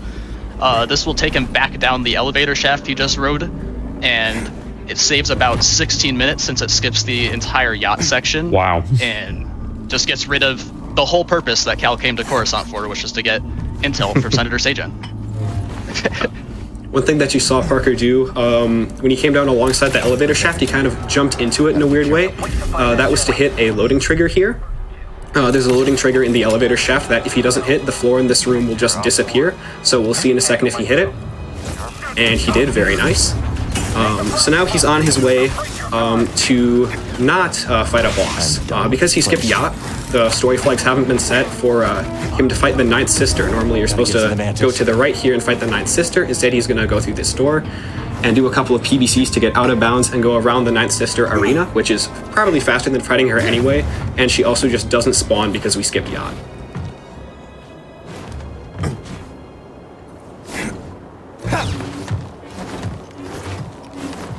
Yep, and normally if you were to fight Ninth Sister, you would do the fight and then you would basically end up here, so skips quite a bit of time. On New Journey, there's even a way to collect the XP without having to fight her. Are you there? You can just stand in a specific spot and there's just the XP on the floor. At the hangar.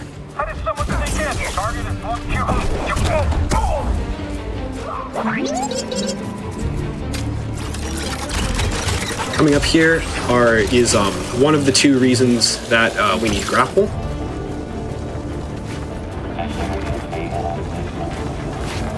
Oh, I miscounted. It's 3 actually, so that's 1. This one is 2. And after a short climb sequence, we will see 3. I damaged them.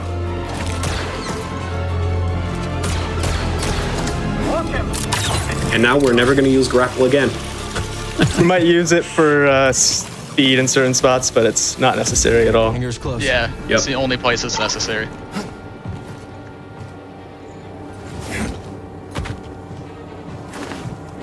Parker clipped through the walls and went out of bounds there, so that way he could skip some triggers for cutscenes, as well as triggers that spawn enemies. So the area that he's in right now is this huge wave fight, but because he went out of bounds there, he skipped the triggers to spawn the enemies, and he only has to do like the last third of it.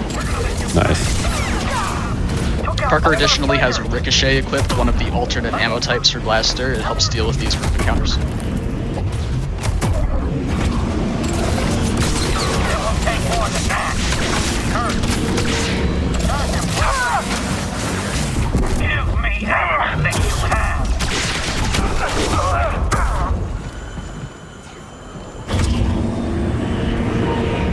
And that is pretty much the end of Coruscant here.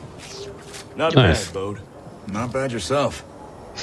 Now, since we skipped so much of the story, currently Cal's entire crew, except for Bode, has died, and the Mantis is extraordinarily damaged. So we're on the way to Kobo to go find Grease, the original owner of the Mantis, so he can go fix it. However, we're never going to meet Grease, and we're never going to need the Mantis again because we have our own way of getting to Tanalorr. We should tidy up before we visit Grease. You could say that Tanalorr is going to get to us. Yeah. The dark side of the Force allows some powers some may consider unnatural. This one's ready to go. We're almost there. Let's head up to the cockpit. Few PBCs we can do here through the walls of the Mantis. Saves less than a second probably, and we'll end up wasting time if you don't do it successfully, so. Just small little optimization. Swag. Exactly. Systems failing all over. I think. The cape is. Yeah, I don't know what it is about that cutscene. It always looks a little weird with the some of the outfits. Coming up here, Parker's doing another example of PNFT. Just drop down here, save a little bit of time. Although it will mess up his spawn point if he messes up this launch. This launch, he's going to launch all the way to Southern Reach and skip pretty much the first area of Kobo. But as you can see, he respawned all the way up there. It's a little bit inconsistent whether it respawns you up there or down here. We think it has to do with how far away you get from this area. Very nice. Wow. Yeah, it looks good. And that is basically what Kobo is going to be. It's going to be a bunch of chain launches and then straight into the end game. So, yep. Grabbing a med point here for later. We're going to need that for fast travel at the very end of the run. Not a bad change. Another small forced cutscene here. This place should be around here somewhere. And then straight towards another launch. It's going to PNFT down here just to save a tiny bit of time going around a longer way.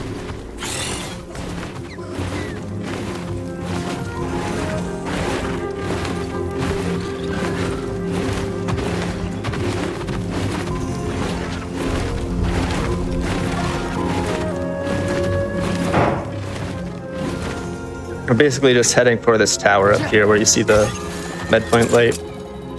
Yep. It's actually going to grab that med point coming up in a second for a little safety save, because this next launch can be...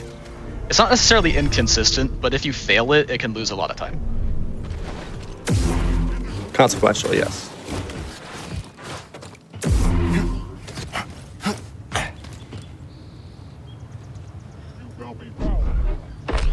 And there's some enemies right underneath me, which can mess with your angle a little bit here. But if you aim high enough, it should allow you to get the force push off correctly. Kind of got launched backwards there, so just waiting out to respawn back here. Cal likes magnetizing to ropes when he's PBLing. Yes, very much so.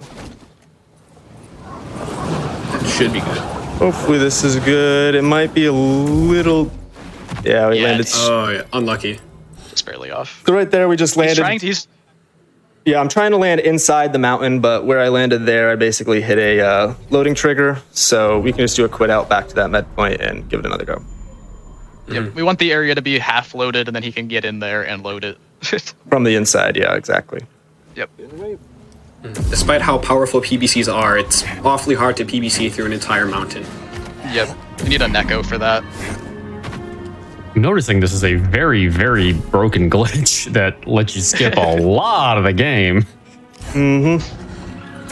Because I remember like looking at the leaderboard and going, "Why is glitchless so much longer than restricted?" Like how? Oh, you're not restricting much here. Yeah. Most sequence breaks are still possible without launches. It's just walking in between that changes the time. Gotcha. One thing There's even a method to get into this mountain without launching, but you have to do an airwalk that takes about a minute. And I don't actually know if it's possible to do with the blaster stance. I gave it a few tries, but was not able to get it to work for whatever reason. There we go. Hopefully I don't land too low. Oh. Just voided out, because this game does have a fall timer. So if you land too far below from where you started on these launches, it will void you out like you saw there. And it was just barely. This one should be good. Excellent. Nice. And we can load in the mountain from that little corner right there. If you've played this game before, you'll recognize this area as the alignment center. It's one of the very end game areas where you unlock the last planet of the game. Parker's gonna PBC through some of these rings. He's gonna get into there, and he's gonna just start the end of the game early because there's 0 protections on doing that. Wow.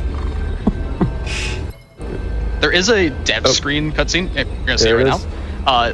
There is a skip that we found to get rid of this, but normally you cannot skip this at all, and there's even a little typo in it. If you look on the 3rd line, it says be lined instead of be aligned.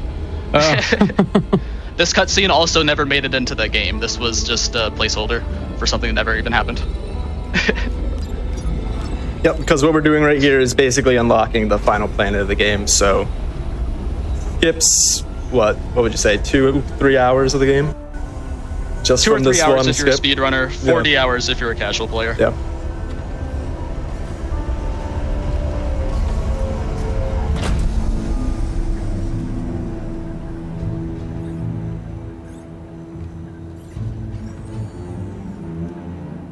However, even though we're unlocking the final planet now, we still have to get there somehow.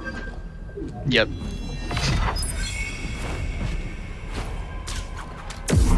In the past, we would go to the Crash Mantis and clip back in there, but we have a different method now.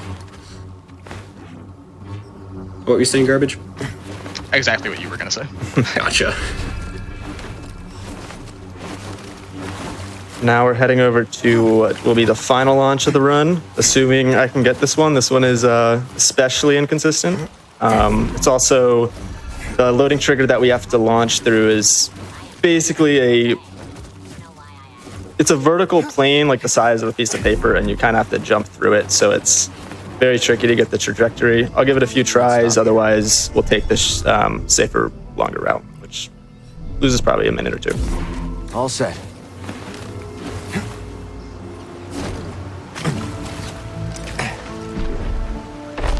something that you'll notice Parker doing on these launches is he actually turns on the game's slow mode. That's because the launch timings are really, really precise. First try. First try. Very nice. Nice. Very nice. Jeez. Don't know what That's actually really impressive to get that first try. Yeah, that's probably the hardest trick in the run. Yeah, like that specific launch. So as I was saying, Parker uses slow mode on the timings of these launches because it's so precise. It is possible to do every launch without slow mode if you're like actually insane, but most people use slow mode just because it makes it a tiny bit more consistent. Actually, that leads me to a question: are those skips like frame rate dependent? So this is the They're not necessarily frame rate dependent, but they're very hardware dependent. story is true. Oh, Depending interesting. on what kind of PC you have, it can take entirely different timings or different amounts of presses about F11. Yeah. Also, just like the software that you have open on your computer can sometimes even cause it to have different timings, just even on the same system.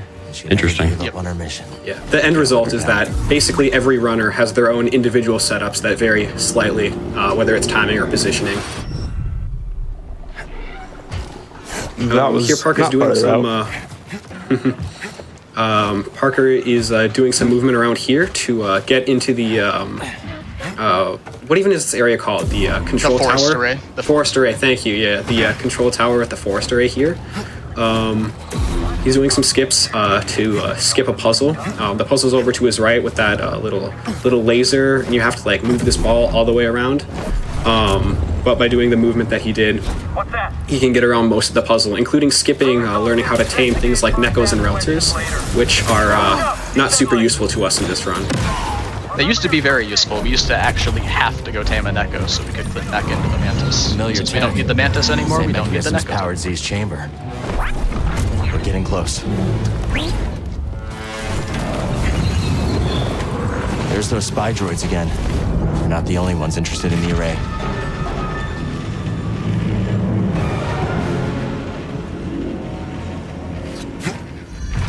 Coming up here, Parker's gonna save and then quit out in a moment. That seal looks familiar. Because this next trick has a tendency to soft lock you if you don't do so. Key to Tantalor was sealed away for centuries now. Just basically setting up some door states there so we can easily get through. Now I'm going to save though and then quickly quit out here. There's this glitch in the game which we still don't really understand what causes it, but sometimes after fast traveling, your holomap will just get stuck open and you can't do anything except quit out. And in this current glitch we're about to do, it completely breaks that game state, and thus we're not able to continue the run. So just for safety, we do that there. As you'll see, it looks like his outfit changed because he has Trendsetter activated. Another thing with quitting out is it won't save the stance that you have equipped. For some because reason. we skipped the trigger to get 2 stances earlier in the game. Setting up an airwalk here, which is basically when we have the saber open and then interact with the med pad and then cancel the med pad sitting down animation by re-pulling out the saber. I use it with block, and that's the most common way to do it. But it allows us to basically move in this very awkward, basically one direction, and our camera is also locked. Yeah, both his movement and his camera is locked. He gets a 1 free adjustment with his current angle. He can force push. I was about to be like, Cal's moving very normally right now, like the way people normally walk around. Gotcha. So what Parker has accomplished with that airwalk is he has essentially carried the med pad with him into this cutscene. Now, after this, you would normally be forced into this almost 2 or 3 minute walking state, but because we carried the med pad with us, we can just sit down at the med pad and fast travel back to Southern Reach. Now, Tantalor is normally loaded under Kobo for this segment, for this little flashback, but since we fast travel, it reloads Kobo above us and breaks the flashback, and the flashback will no longer kick us out of it at the end. Parker voids out here to regain normal control, and now it's just a quick PNFT down to the bottom of the planet, and we are essentially on Tantalor, on Kobo. We do have one of the weirdest glitches of this run, which is called Pocket Elevator. And basically when you spam F11, I wouldn't really say spam, it's more so done in a rhythm, but it will cause Cow to kind of like oscillate up and down below the floor. It's the most system-dependent glitch in the game. Thankfully, this one isn't too bad.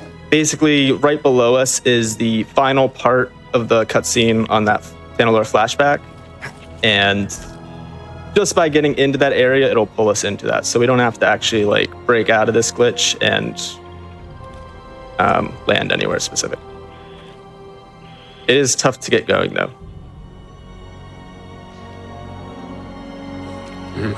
Typically, when people are learning Pocket Elevator, a good method is to use an online metronome and find a BPM that works for you to press F11 in to get going.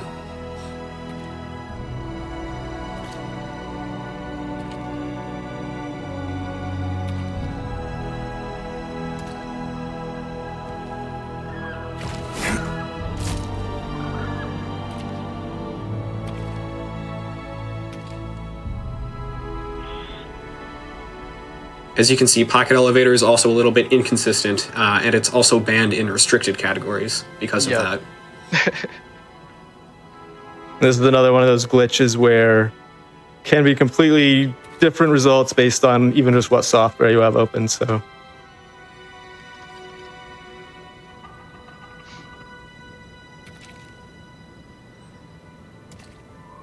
You basically need a Goldilocks PC to run this game. If it lags too much, it's terrible to run, and if it lags too little, it's also terrible to run. Jeez. And there's also a memory leak somewhere, so like the longer you run the game for, or just have the game open, it will make the game laggier, and there's like a nice sweet spot where it makes some of the tricks a lot easier to do. Even better. More lag. Yeah.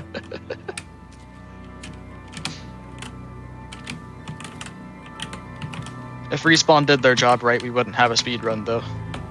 Yeah, true, yeah.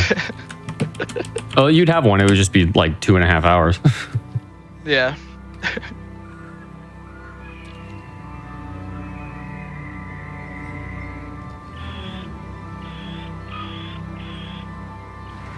There we go. Took a bit, but Here we are. This is the final cutscene of, I guess it's, yeah, the final cutscene of the Tanalorr flashback.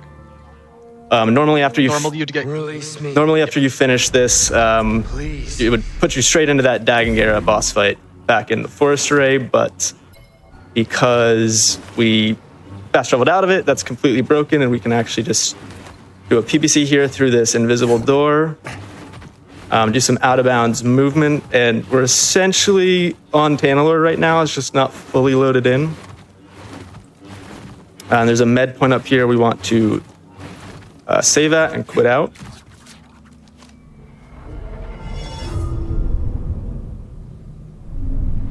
Now this is one of the Tanalorr med points. It's not considered at all a Kobo med point, so when he loads back in, he's going to be loaded in on Tanalorr. We've fooled the game. And since we set the story triggers earlier at the alignment center, Bode will also be on Tanalorr, so we can finish the game. And there we are, right outside the final boss fight. Here, Parker's going to set back to Blaster Stance, and he's also going to equip the Purity perk. Purity is a perk. It's not NJ Plus exclusive. Technically, you get it just from beating the game, but it's only allowed in NJ Plus categories. And what Purity does is it dramatically increases the amount of damage that enemies do to you, but also the amount of damage that you do to enemies. So it's pretty risky to have on during an entire run, but in NJ Plus runs, it's traditionally used during the Bode fight to make this part a whole lot faster. Distract him! Here, strike from the shadows.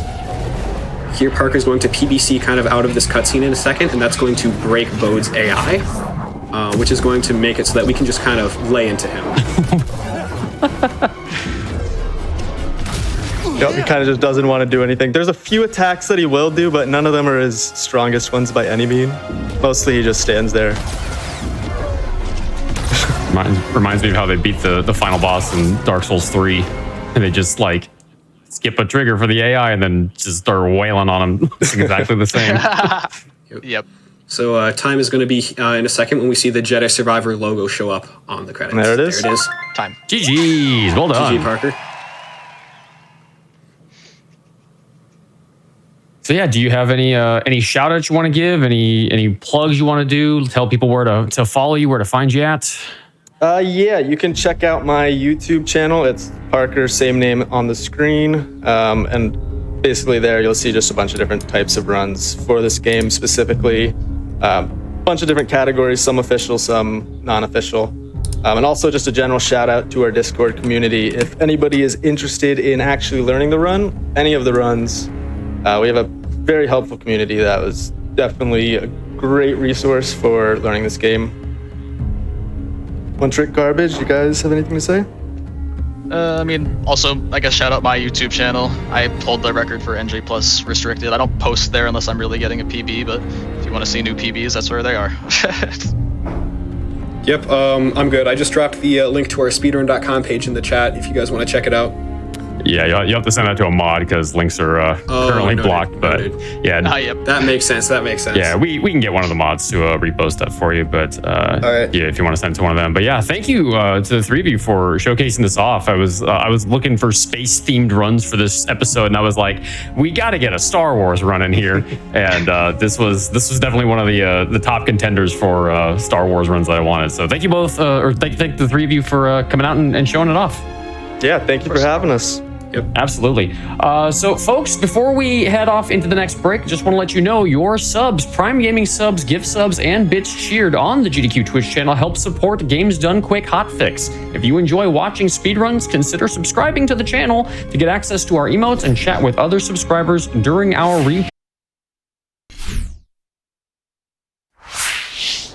Welcome back to Crosshair.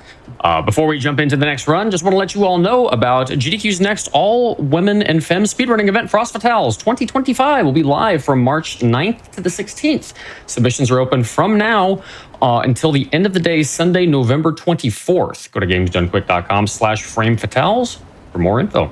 With that, we're going to jump into one of my favorite games from so many years ago, and I think one of the best DLCs from this particular game. We're going to be heading over to Fallout 3 Mothership Zeta any percent with elongated musket gun.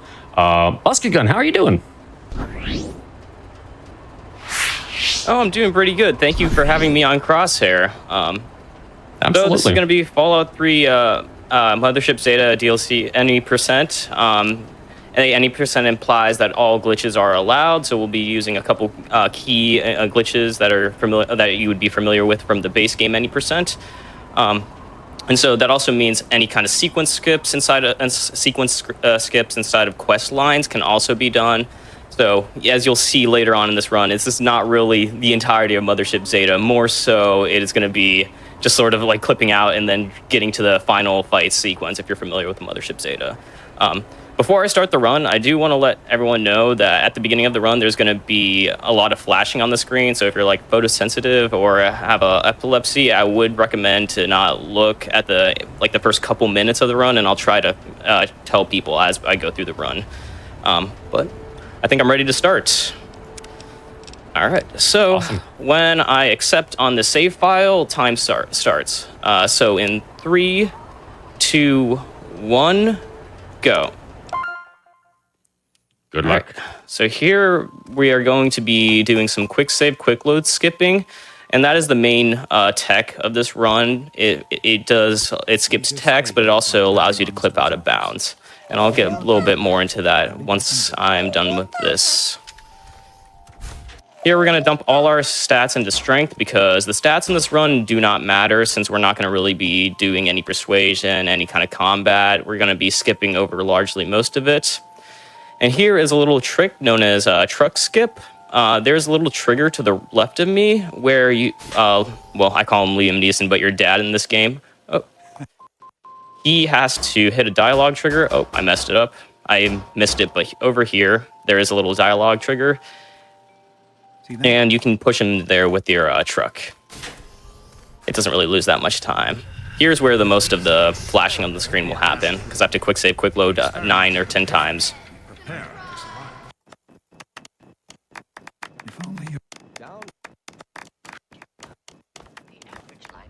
And here I am doing a little movement tech called stop hopping.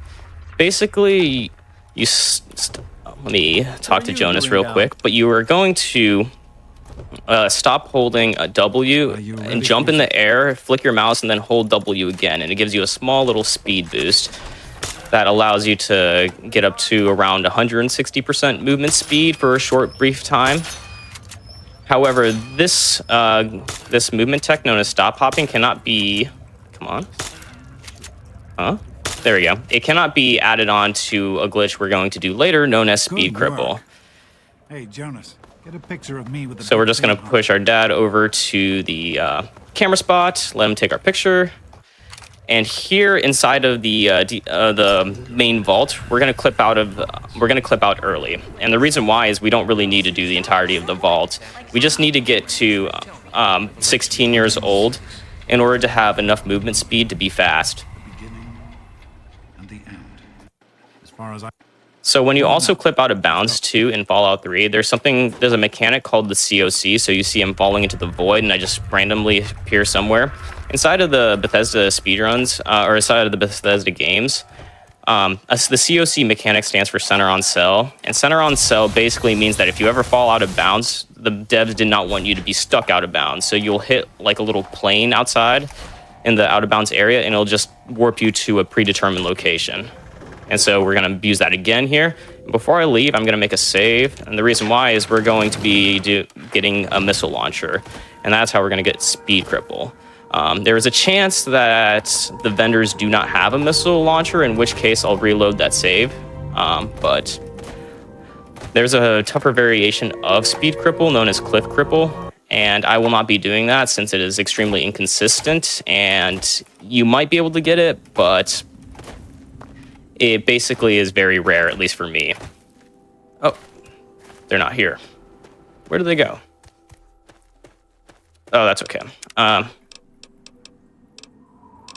This is why I made a save. So normally he's standing right here. I don't know why they weren't there. Sometimes that happens, but what we're gonna do is we're gonna take a bunch of ammo, take a Chinese pistol, and then do this little glitch where you try to give back the ammo and then sell the Chinese pistol at the same time. And then normally you can pick up a missile launcher and missile launcher out of his inventory.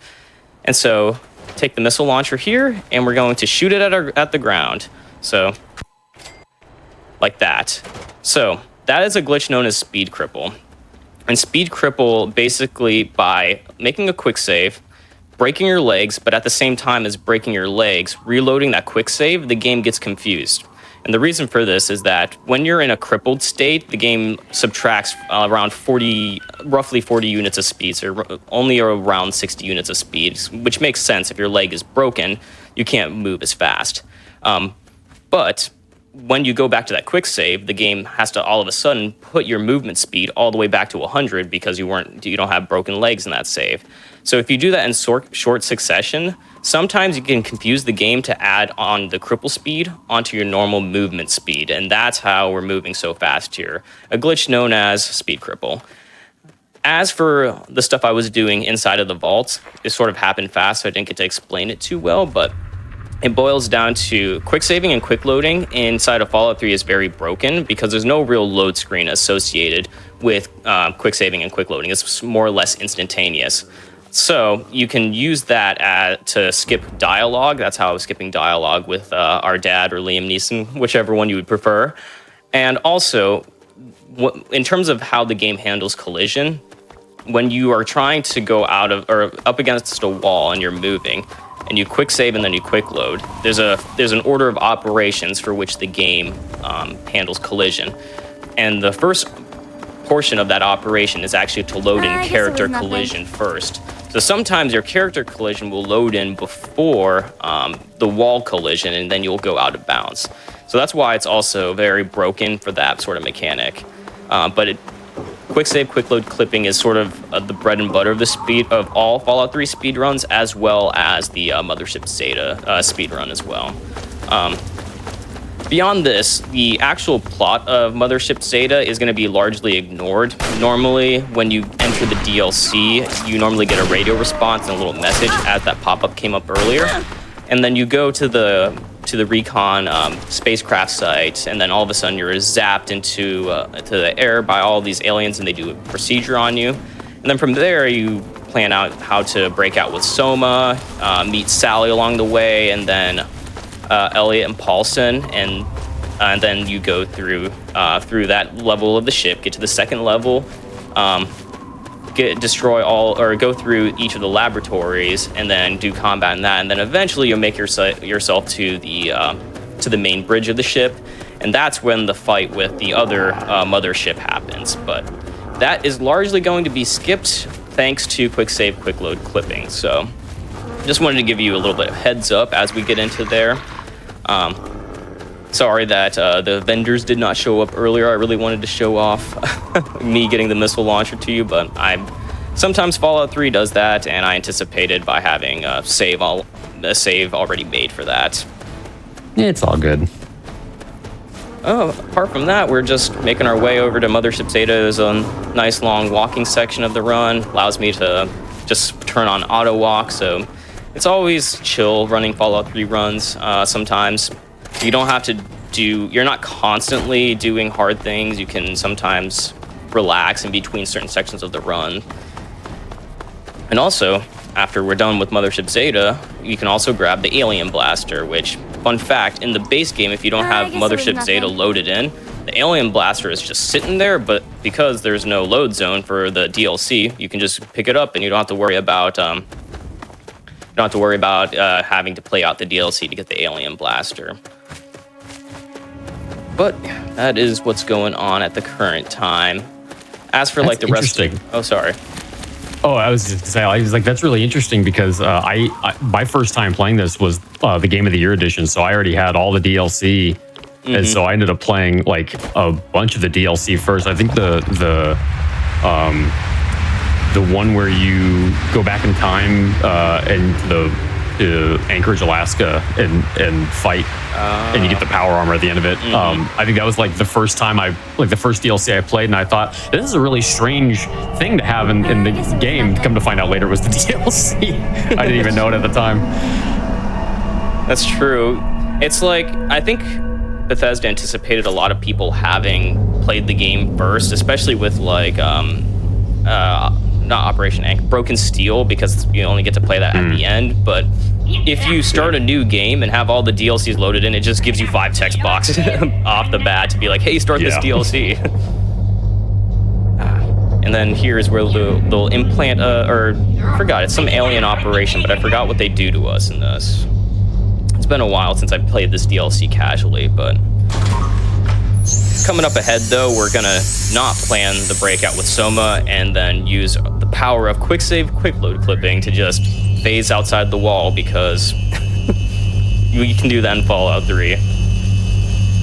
I always do curiosity.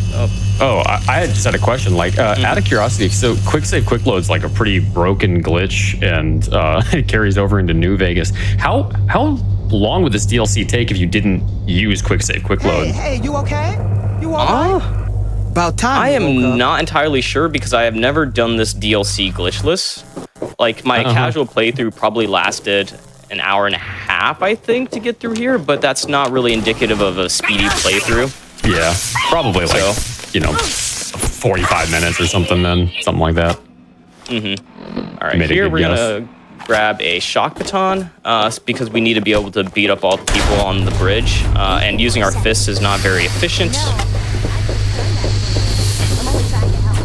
Also inside of here, they have little health checkpoints to refill our health, so it doesn't really matter if I get beat up by these guys.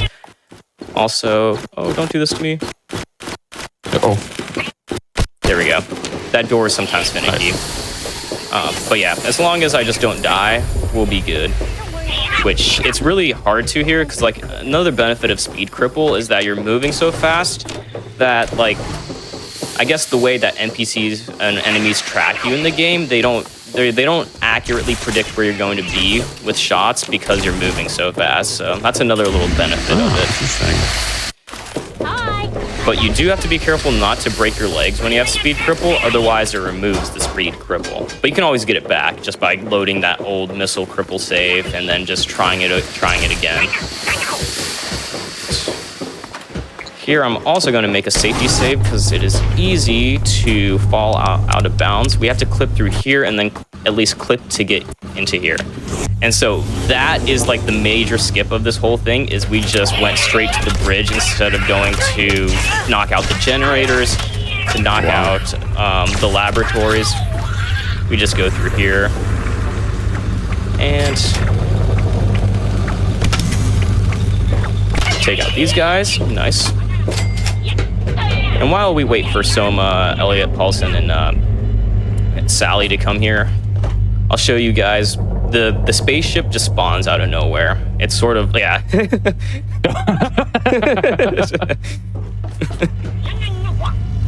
Oh, and we always make sure that we put the death ray on the highest power, because we're playing on very easy. I forgot to mention the difficulty, so it's virtually impossible for us to get really hurt by the actual other, or by the other mothership. Wow. So put it all into the power. Like the bridge on Captain Cosmos.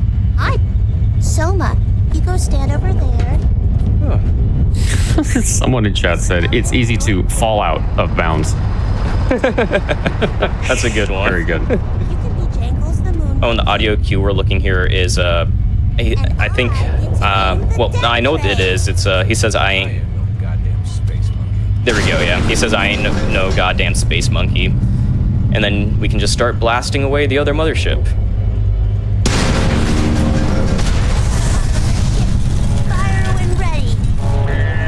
There is a chance that they knock out our power, but that's really easy to fix. It's RNG if they do or not, so let's hope they don't.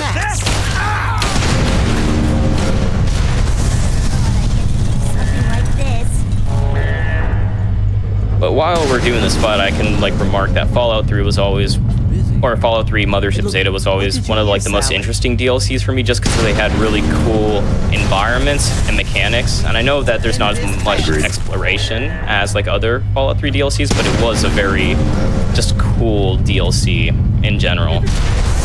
Yeah, a very different looking one compared to the other ones too, which was nice. Yeah. Especially too in Fallout 3 where everything looks just gray. It's nice to have some variety.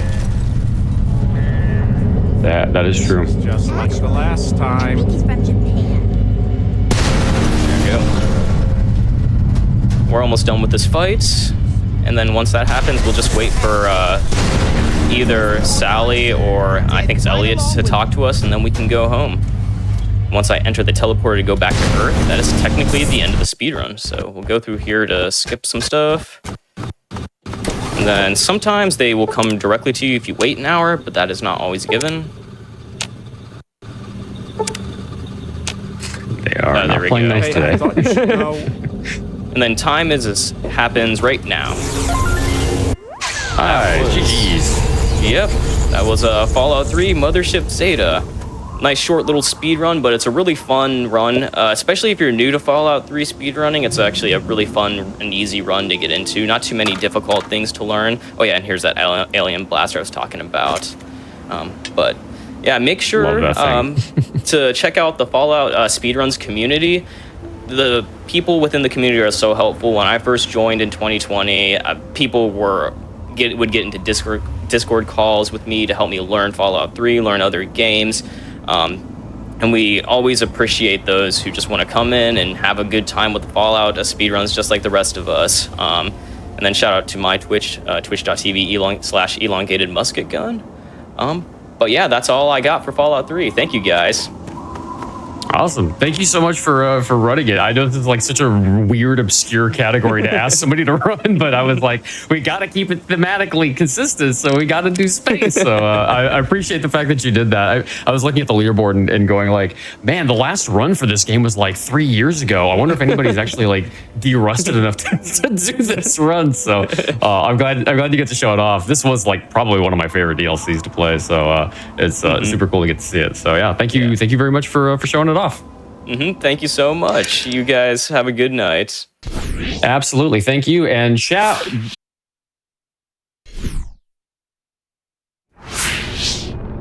Welcome back to Crosshair. Before we jump into the last run of our space-themed episode, Just want to let you all know that you can join the official GDQ Discord and add the Hotfix role, where you can keep tabs on upcoming events, talk with staff, and more. Use !Discord in Twitch chat for more info. Additionally, you can go to gamesdonequick.com/hotfix to check out the Season 4 schedule and check out the schedule for an in-depth look at this week's runs. With all that said, we have got one more run, and this was one of my favorite games from last year. I know it did not get a lot of positive critical reception, but I love this game. I thought it was a lot of fun to play. And Teufel has very graciously agreed to come on and show us a GDQ premiere, I believe. I don't think we've shown off the Shattered Space DLC yet, so we'll be seeing the Shattered Space DLC New Game Plus with Teufel. Teufel, take it away. Hello, I'm Teufel. I'm doing Shattered Space. It actually just came out not even like 2 months ago. I feel it's a pretty good run. There's a lot of tricks there. If you ever watched the any percent run with like clipping out of bounds, it's very similar to that for what I'm going to be doing. And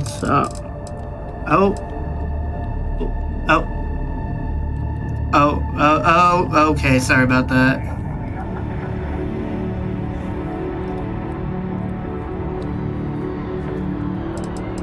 And yeah, I'll just start time when the game loads in. Gonna start here now. Alright, start. The first thing we gotta do is we gotta go meet Constellation, which is basically the initial quest of the game. You can't skip it. Just hold still while we do the contraband check.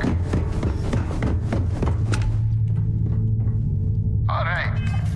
And here I'm gonna assign one of my powers, which is lets me do like a grab dash. It's very fast for movement.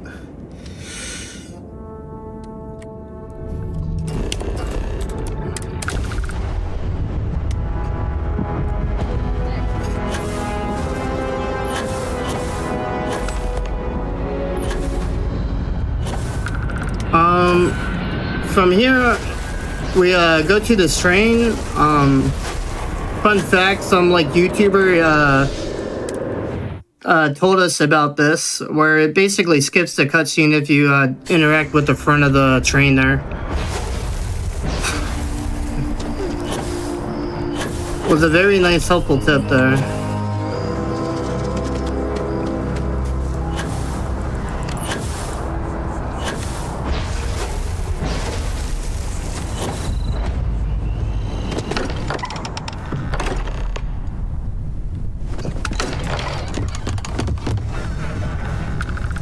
Excuse me. So we're gonna talk to Sarah. Vasco. Scanning. Get this all set up. This appears to reassign her name. To do the tricks in this run, we need a melee weapon. So for safety's sakes, I'm just gonna go buy one. Because well, in the actual run, it's basically I go for an RNG drop, which is very low chance of getting one. So I'm just gonna take a small detour to buy a melee weapon.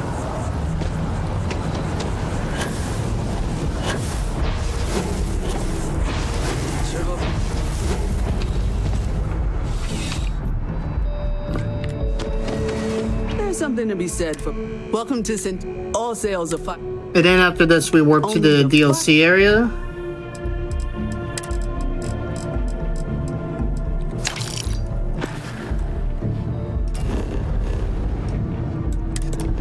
To start the DLC, you just have to interact with like any system that doesn't have like any major things going on. It just automatically spawns for you. So the beginning of the run is pretty much glitchless up until like the last part of this area. And while I'm at it, we can assign our weapons here real quick.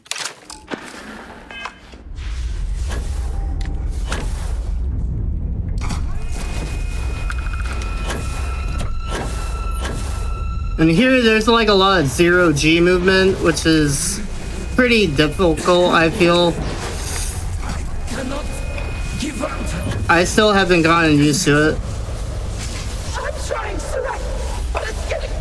And fun fact, if you actually beat him doing his little dialogue, he despawns, and that saves about 10 seconds. So you don't have to listen to him.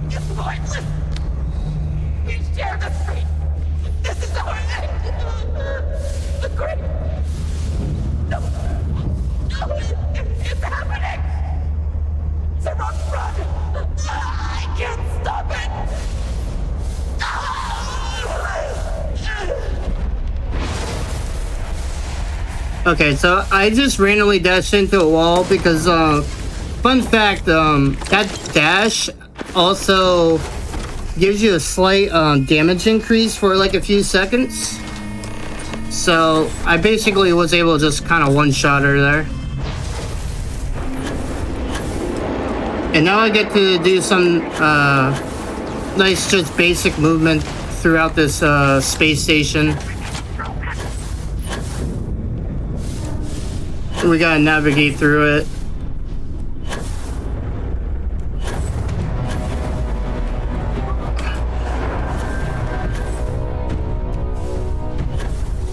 I remember finding this part so frustrating to figure out.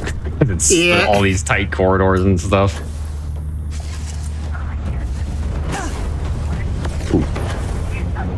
Yeah, I was not a big fan of the corridors myself. Like dashing into that wall.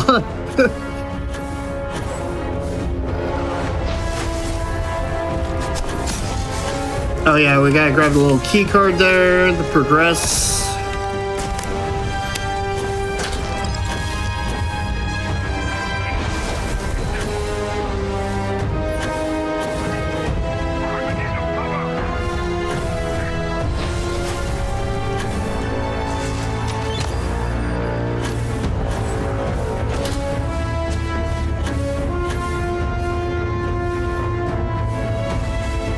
Gotta be a little careful there because you don't want to touch that blue stuff.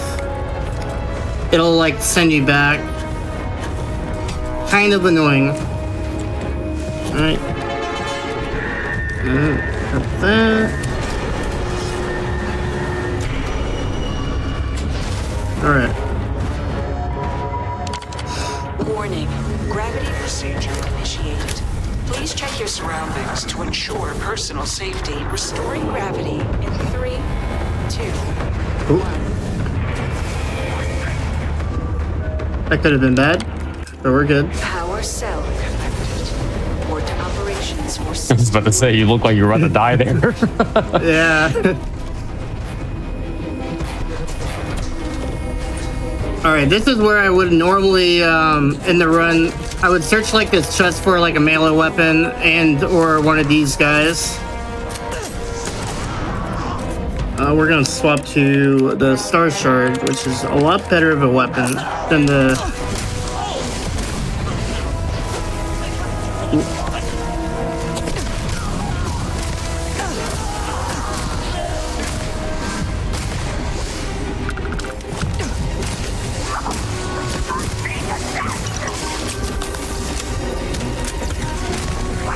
A powerful gun, but very, very inaccurate.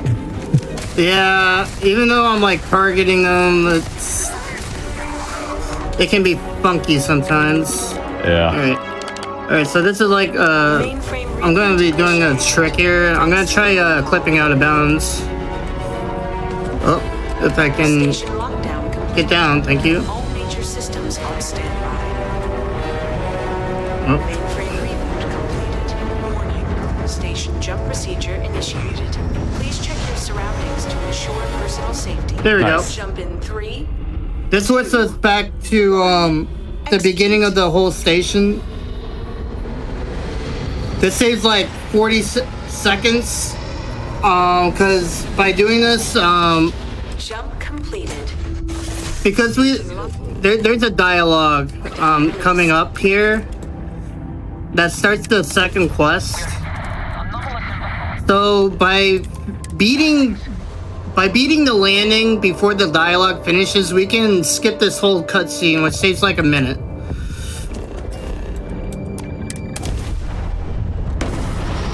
So these guys would normally interact with me immediately. So I'm just like, just going straight ahead. So the whole point of the DLC is we join up with the Varun guys, and then we're like trying to figure out what's going on in there, which is surrounded by a giant bubble. We're gonna clip in and get inside the citadel way earlier than intended by doing some out of bounds movement.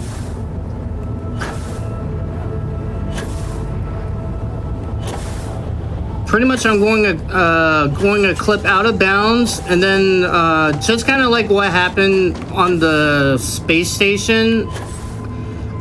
The game likes to, when you're out of bounds, it likes to upwarp you to like a safe location, like if there's land above you. So it's gonna put me like right at the door to interact with the citadel. I need to just change my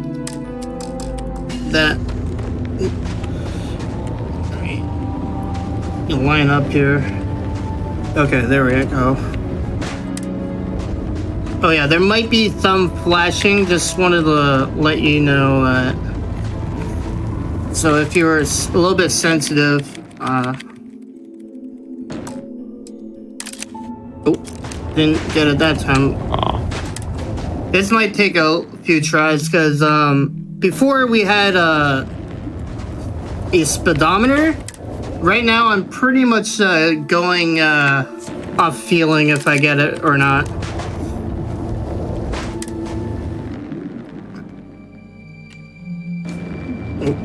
Yeah, with the release of the DLC, a lot of things got a little bit broken, and we used to have a speedometer on this run, but with the new DLC, all of the values changed, and now we don't have that anymore. So the speedometer was used for these zips.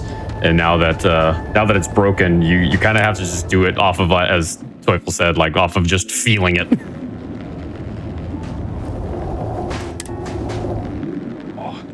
And in case if it takes a little too long, I have created the save just after this zip point.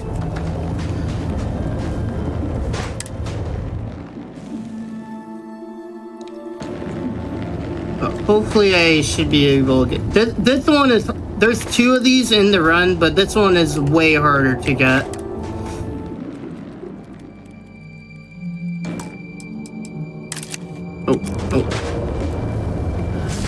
Oh.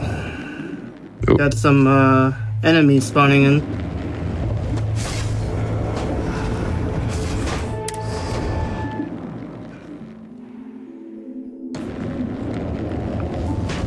Hopefully they don't shoot me.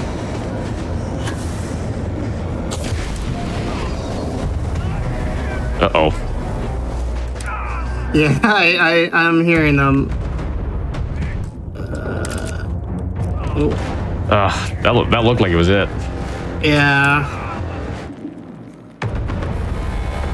I can usually tell it through the flashes if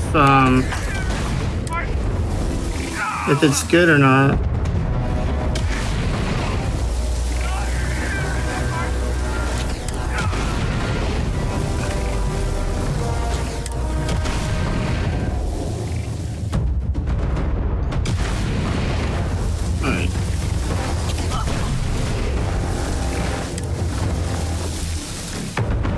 Come on. Please. Oh. Man.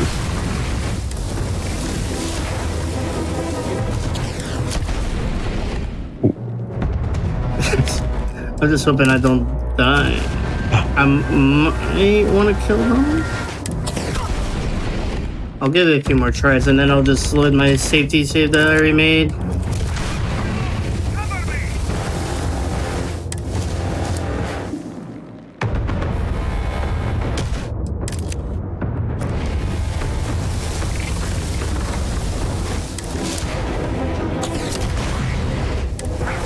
It is not playing nice today. Now, it's a tough trick. I think I just got the hard frame. So there's, this trick is a two frame window. And then there's also the hard save if you get like if you actually pause on the right frame, but I can't really base that off. All right, one last try, and then I'm gonna load my safety saves.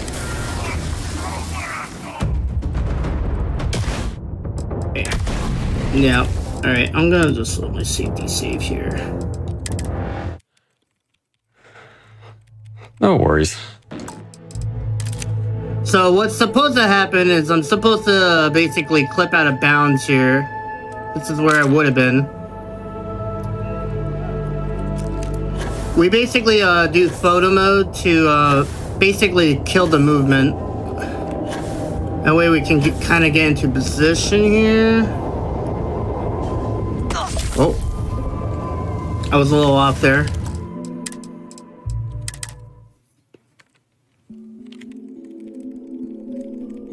The up warp is very precise. Oh yeah, you can see my body just clipping through the ground there.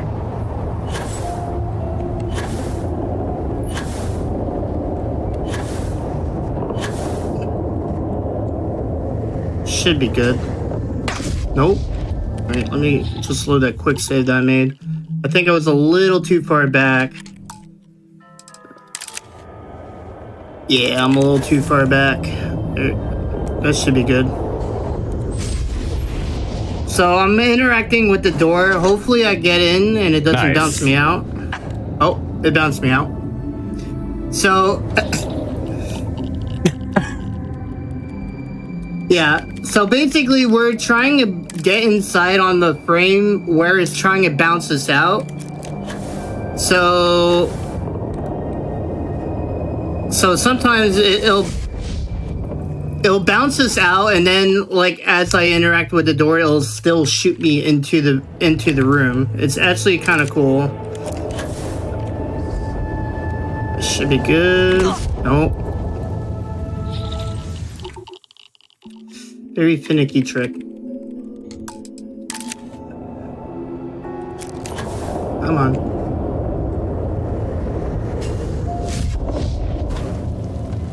Let's see. Yep. Okay, just like I said, it bounced me out, and then it bounced me back into the building as I interacted with the door there.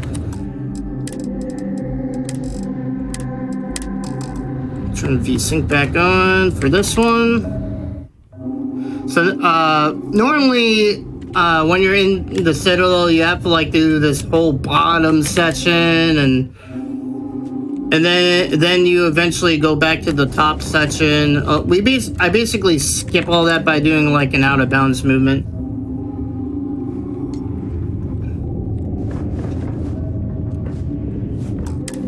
And then I just interact with the door that gets us to the top area of the Citadel place here.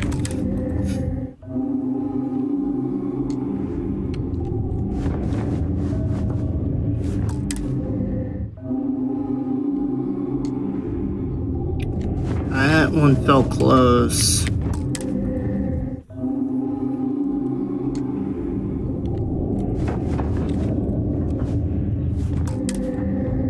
Nah, that one was too late. Also too late.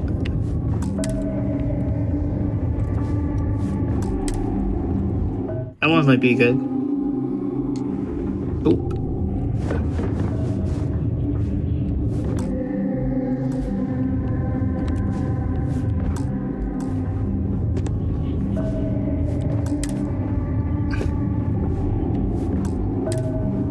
Oh, I should have probably explained this, but pretty much it's kind of like the Fallout run where it uses like quick saves and quick loads. And by going at like a certain frame rate or like a certain speed, it lets us push through like barriers.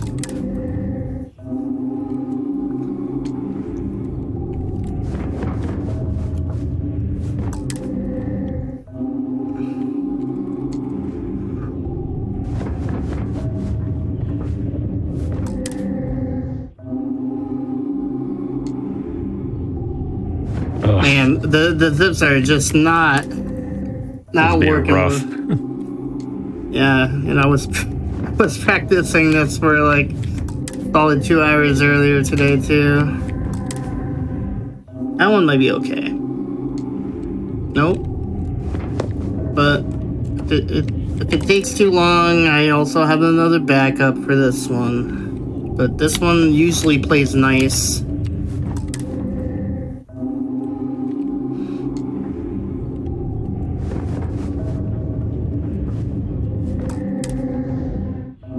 That one might be good. Spoke too soon. I'm basically, for this one on feel, I'm basically looking for like a certain flash to see if I get the right frame. And I can usually tell if it's good or not.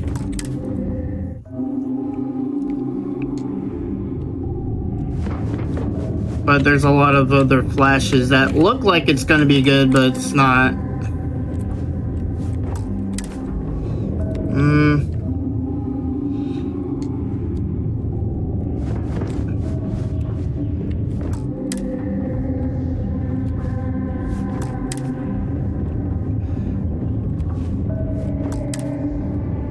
Let's try that one. Oh my god, okay.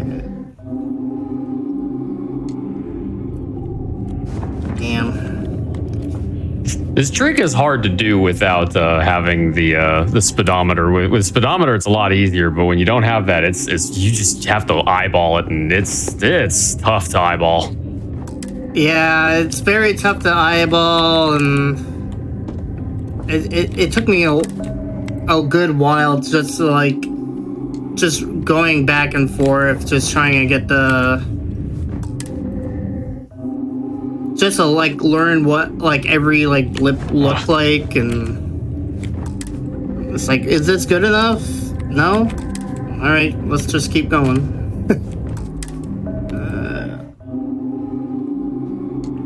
Alright. We'll give it 3 more tries, and then I'll load my safety save. Oh, I got it. Yay! Okay, wonderful. Let's go. Let's go. Alright, I need to be careful that I don't flip back inbounds here. This is fine, because the door is literally right here.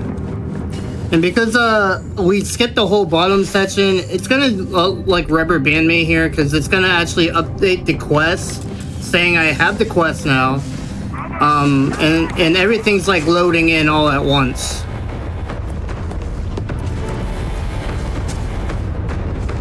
And now, pretty much at this point, we're going to fight the final boss here, which it can be a bit of a pain casually.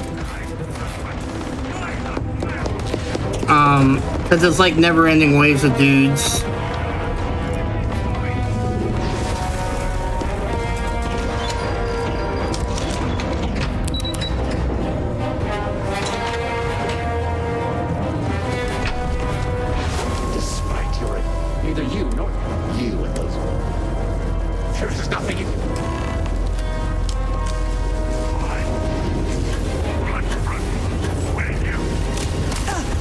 Luckily, I got good luck here. Sometimes he can spawn with multiple health bars. And pretty much, we only actually have to break him down once. And now we just have to wait for the quest to progress. And we have to, like, destroy this whole thing.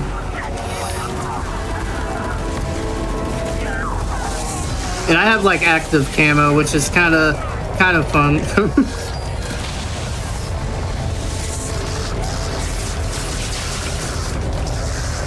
It's gonna be very bright here.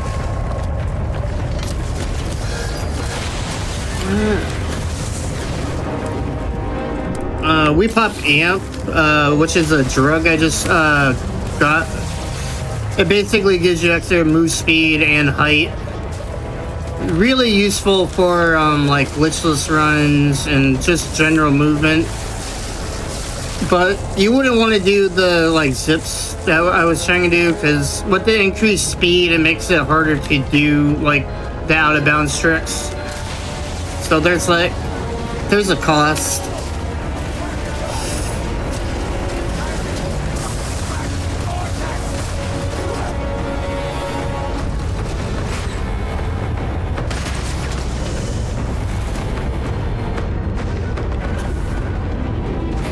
Now we just gotta escape the Citadel before it like goes kaboom.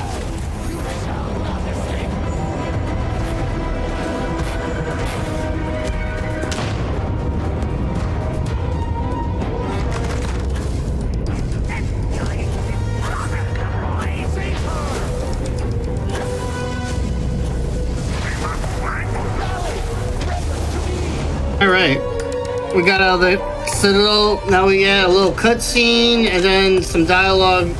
Then it'll be time after the dialogue.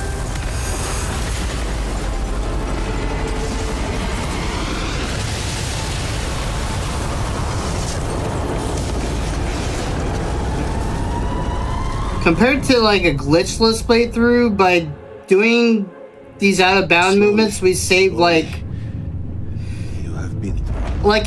a solid hour. The Citadel. I would do more than. Here you're basically just agreeing with them. You would dare speak. I speak up. Please. Come. This is not a time to. But then they basically asked if you're going to be on their side or not. But we can be like, you know what, guys? I don't want to do anything with you. Surely. And that's faster. This is a. Then. This saves about 20 seconds of dialogue. After that, go then. And that's time. GG's. Thank you. So. After everything, you betray us like this? Muted. Oh, my bad. There you go. So yeah, did you have any shout outs you wanted to give? Any plugs you wanted to put into to let us know about where we could find you?